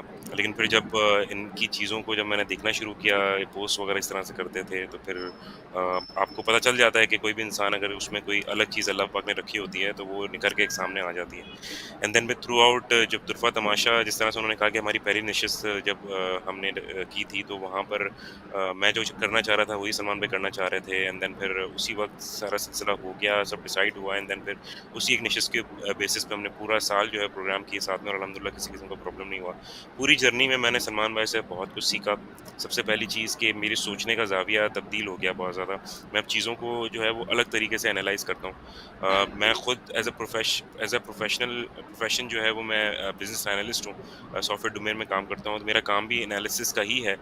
लेकिन मेरी प्रोफ़ेशनल लाइफ़ पे, मेरी पर्सनल लाइफ़ के ऊपर तुफ़ा तमाशा का काफ़ी इम्पैक्ट हुआ है क्योंकि सलमान भाई से मैंने चीज़ें बहुत कुछ सीखी और चीज़ों को मैंने अलग तरह से देखना शुरू किया। और इस वजह से जो है वो मैं सलमान भाई का मशहूर भी हूँ कि वो चीज़ों को जो है वो बताते भी हैं। हम प्रोग्राम तो ख़त्म कर देते हैं लेकिन उसके बाद हमारी ऑफ एयर डिस्कशन काफ़ी देर तक जारी रहती है। उसके अंदर बहुत सारी चीज़ें मैं सीख लेता हूँ सलमान भाई से और उनको कोशिश करता हूँ कि अपनी जो ज़िंदगी है उसके अंदर इम्प्लीमेंट कर सकूँ। तो माशाल्लाह से he is an amazing teacher, amazing mentor, भाई बहुत अच्छे हैं और मे अल्लाह ब्लेस हिम। जो जिस तरह से वो चाहते हैं, वो दीन की और पाकिस्तान की खिदमत करना चाहते हैं, अल्लाह ताला इसी जज़्बे से सरशार कर दे तमाम तर लोगों को। तो हमारा मुल्क जो है आमीन। वो बहुत आगे तरक्की करेगा और उम्मत मुस्लिमा जो है वो बहुत ज़्यादा मज़बूत हो जाएगी। तो ये मैंने इनके बारे में जो है वो महसूस किया। जी। बिल्कुल, आप दोनों का बहुत-बहुत शुक्रिया और शुक्रिया इस बात का भी कि आप लोगों ने मुझे मौका दिया कि मैं एनिवर्सरी स्पेशल पे आप दोनों को होस्ट कर सकूँ और आज मैं तुरफ़ा तमाशा की टीम का वैसे तो ख़ैर पैसिवली हिस्सा हमेशा से ही था, लेकिन आज ये है कि ऑन स्क्रीन भी हिस्सा बन गया हूँ। तो बहुत-बहुत शुक्रिया और आप दोनों मुबारकबाद के मुस्तहिक़ हैं। वो तमाम व्यूअर्स जिन्होंने आपको 1 साल तक फ़ॉलो किया और फ़ॉलो करते रहेंगे आगे भी और इसमें इंशाअल्लाह मेरी दुआ है कि इज़ाफ़ा होता रहे। वो भी मुबारकबाद के मुस्तहिक़ हैं कि उन्होंने इतने अच्छे क्वालिटी कंटेंट को देखा, समझा और उससे कुछ सीखने की और तब्दीली लाने की कोशिश की। तो मैं आप दोनों को मुबारकबाद पेश करूँगा। अल्लाह करे कि ये प्रोग्राम इसी तरीके से आगे फलता रहे, फूलता रहे और इसी तरह लोग जो हैं वो आपके साथ जुड़ते चले जाएँ, ताकि हम माशरे में जो है वो डिफ़रेंस क्रिएट कर सकें। व्यूअर्स जैसे कि मैंने आप लोगों को पहले बताया कि मैं टेम्परेरी एक होस्ट था। ये इस प्रोग्राम की होस्टिंग जो है वो अहमर पे ही अच्छी लगती है, उसी पे सूट करती है। तो मे अल्लाह ब्लेस हिम। वो सिर्फ़ भाई नहीं है बल्कि एक दोस्त भी है, मेंटर भी है। बहुत सारी चीज़ें मैंने भी इससे सीखी। और टाइम टू टाइम हम लोग भी डिस्कशन करते रहते हैं एक-दूसरे से बहुत सारी चीज़ों के ऊपर। बहुत सारे एक्सचेंज ऑफ आइडियाज़ होते हैं, बहुत सारी चीज़ें होती हैं जिन पे हमारा कॉन्फ्लिक्ट भी होता है और फिर उसको जो हम रेज़ोल्यूशन की तरफ भी जाते हैं और रिज़ॉल्व भी करते हैं उसको। तो सबसे ज़्यादा जो पॉज़िटिव बात है वो ये है कि we move on with conflicts. हम उसको लेके बैठ नहीं जाते, कोई डेड एंड नहीं लेके आते बल्कि हमारी कोशिश ये होती है कि उसका हम कोई ना कोई हल निकालें। और सलमान तो ख़ैर हमेशा से दोस्त रहा ही है। अब जो है वो ज़्यादा पहले भी मैं फ़ॉलो करता था, इसके व्यू पॉइंट्स देखता था, लोगों से जो डिबेट होती थी उनको मैं देखता था, स्पेशली जो मिडल ईस्ट के इश्यू के ऊपर काफ़ी इसका एक व्यू पॉइंट स्ट्रॉन्ग है which I really like and I admire about him. तो बहुत-बहुत शुक्रिया आप लोगों का। अल्लाह करे प्रोग्राम इसी तरह चलता रहे और ओवर टू यू अहमद, यहाँ से आप अपनी होस्टिंग फिर से सँभालिए। Thank you so much. Thank you. जी, बहुत-बहुत शुक्रिया ताहिर भाई, मे अल्लाह पाक bless you and thank you so much once again कि आपने हमारे इस एनिवर्सरी स्पेशल को चार चाँद लगा दिए अपनी प्रेज़ेंस से और इट्स मेरे माय लिए प्लेज़र। आज बहुत आसानी थी। मुझे अजीब-सा लग रहा था, यूजुअली मैं तमाम लोगों से सवाल करता हूँ, पहली बार ऐसा हुआ है कि लोग मुझसे सवालात कर रहे हैं। तो thank you so much for that and Salman भाई thank you so much for being a brilliant partner and इंशाल्लाह इस जो हमारी जर्नी है इसको हम कंटिन्यू करेंगे और इंशाल्लाह। जो भी मज़ीद हर्डल आगे आने वाले हैं उनको कोशिश करेंगे कि हम इसी तरीके से सर करें और अल्लाह ताला हमारी मदद और नुसरत फरमाए। और तमाम तर व्यूअर्स आमीन। के लिए एक बात मैं ज़रूर कहना चाहूँगा कि हमारे बहुत सारे टॉपिक्स आपको शायद जो है बहुत खुश्क लगते हों, बहुत ज़्यादा आपको आप आके बैठे होंगे पूरे दिन की थकान को दूर करने के बाद आप सोचते होंगे कि यार अब मैं चलो थोड़ा-सा मैं जो है ना फ़ेसबुक सर्फिंग करता हूँ या फिर कोई वीडियोज़ देखता हूँ या कोई फ़नी वीडियो जस्ट टू एक माइंड को फ्रेश करने के लिए। तो अगर आप हमारे कंटेंट को देखेंगे, बज़ाहिर तो आपको लगेगा कि यार ये बहुत ज़्यादा खुश्क है, लेकिन आप एक बार अगर इसके अंदर डीप डाइव करके देखेंगे ना, तो आई एम श्योर कि आपको फिर जो है ना उसका जो मज़ा आ जाएगा, फिर आप जो है वो कभी भी मिस नहीं करेंगे हमारे प्रोग्राम को क्योंकि आपको बामकसद गुफ्तगू होती है, बामकसद। बेमकसदी एग्ज़ैक्टली, तो हर चीज़ में। कंटेंट तो आजकल हर शख़्स ही क्रिएट कर रहा है और टू बी ऑनेस्ट ज़्यादा जिस तरह हमने शुरू में बात की कि ज़्यादा व्यूअरशिप उसी कंटेंट के ऊपर है जो बिल्कुल बेहंगम और बेमकसद है। लेकिन बात वही है कि हमें मकसदियत रखनी चाहिए, उसके बगैर हम जी तो लेंगे लेकिन आगे नहीं बढ़ सकेंगे। एग्ज़ैक्टली क्योंकि हमारे माशरे का मिज़ाज जो है हमें ये कंटेंट की जो एक जिस तरह से व्यूअरशिप की जो डिस्ट्रीब्यूशन है ना, इससे हमें पता चल जाता है कि हमारा माशरा किस जानिब जा रहा है। अगर बिल्कुल उसको सही। वाहियात और इस तरह की दूसरी जो जिसमें लोगों की तज़यीक हो रही है, जिसके अंदर गलत बातें हो रही हैं, माशरे का बिगाड़ जिस जगह से पैदा हो रहा है, वो चीज़ें अगर अच्छी लग रही हैं इसका मतलब ये है कि देयर इज़ समथिंग रॉन्ग। लेकिन लोग अगर ऐसी चीज़ों को अच्छा समझते हैं, पसंद करते हैं, जहाँ पर इस्लाही बात की जा रही है, जहाँ पर लोगों की मदद करने की बात की जा रही है, जहाँ पर out of the box thinking, out of the box ideas की बात की जा रही है, तो आई थिंक उस माशरे को आगे बढ़ने में जो है वो ज़्यादा रुकावटों का सामना नहीं करना पड़ेगा। तो यही मेरे एक फाइनल थॉट्स होंगे इस पूरे साल के ऊपर। पूरा रिव्यू हमारा था, एनिवर्सरी स्पेशल था। सलमान भाई, जाते-जाते अगर आप कोई बात करना चाहें तो please, over to you, mic आपके पास। जी, बहुत-बहुत शुक्रिया सबसे पहले ताहिर आपका, आपने टाइम निकाला इसके लिए और आपने आपको सिर्फ़ एक दफ़ा कहा और आपने बिल्कुल जो है अपनी अवेलेबिलिटी भी बताई और बिल्कुल ज़बरदस्त तरीके से होस्ट किया ये प्रोग्राम। और अहमर का ये शुक्रिया अदा करना चाहूँगा, हमेशा से हमारी ऑफ द रिकॉर्ड बात होती है। देखिए जैसे मैंने कहा, अहमर बहुत फ्लेक्सिबल है और बहुत टाइमली जो है वो रिस्पॉन्ड करता है और कोई एफर्टलेस इसने अब कर लिया है सारा मामला।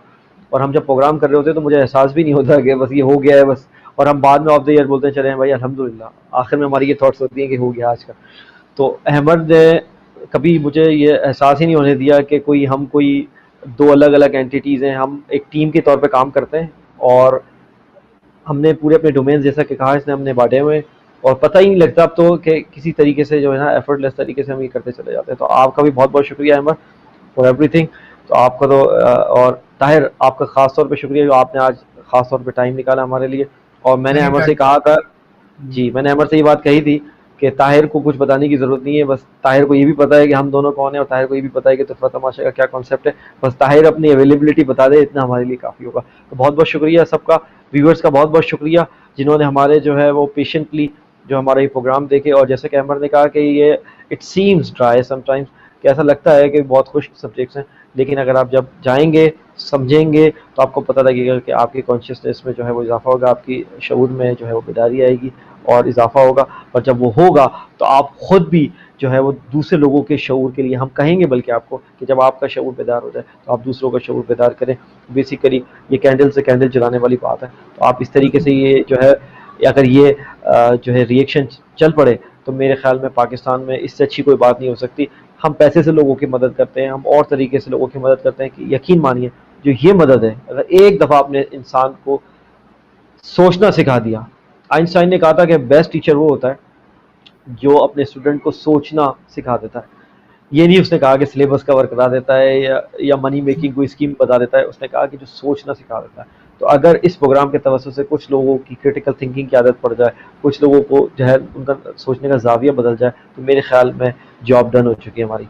तो बहुत बहुत शुक्रिया आप सबका और ओवर टू यू अहमद। जी, thank you so much both of you, Salman भाई एंड ताहिर भाई। मे अल्लाह पाक ब्लेस यू बोथ। और तमाम तर व्यूवर्स जिन्होंने कमेंट्स किए, बहुत अच्छे-अच्छे कमेंट्स आ रहे थे। मैं कोशिश मैंने की थी कि मैं उनको ऐड कर सकूं। तो जिन-जिन लोगों ने भी अपनी नेक ख्वाहिशात का इज़हार किया, हमारे लिए कमेंट्स किया हमारी तारीफ़ में, तो वो तमाम तारीफ़ें अल्लाह पाक की ज़ात के लिए हैं। हम कुछ भी नहीं हैं और अल्लाह ताला हमसे काम लेते हैं और हम कोशिश करते हैं कि हम इसके ऊपर काम कर सकें। और हम तम तीनों को अपनी दुआ में बहुत ज़्यादा याद रखें और कोशिश करें कि जो भी हो सके अपने मुल्क के लिए, अपने दीन के लिए जितना हो सके अपना जो है वो बिट ऐड करते रहें। और उम्मीद करता हूँ आज का एनिवर्सरी स्पेशल शो आप लोगों को अच्छा लगा होगा और अपना फीडबैक आप हमें ज़रूर देंगे। अपना बहुत ख्याल रखिएगा। इंशाल्लाह नेक्स्ट वीक एक और नई एपिसोड के साथ तुरफ़ा तमाशा की हम आपकी खिदमत में हाजिर होंगे। तो के लिए अपना बहुत ख्याल रखिए। This is Ahmed Jaleel along with Tahir Sheikh and Syed Salman Shah, signing off from Turfa Tamasha, Pakistan पाइंदाबाद। इस पुरफतन दौर में जीज़ की जस्तजू में वबा व कहत के खौफ में मुब्तला सियासी, माशी और समाजी मसाइल में घिरे हुए पाकिस्तानी और मगरिब व मशरिक़ के तहज़ीबी टकराव के दरमियान ये परेशान हाल मुमलिकत खुदादार अनगिनत वसाइल के बावजूद मसाइल में घिरी हुई। आखिर हकाइक हैं क्या? सच को धुंधला देने वाले हकाइक व वाक़यात, बेदारी शऊर और हक गोई फ़र्ज़ है इस कौम पर, क्योंकि यहाँ लगा हुआ है एक तुरफ़ा तमाशा।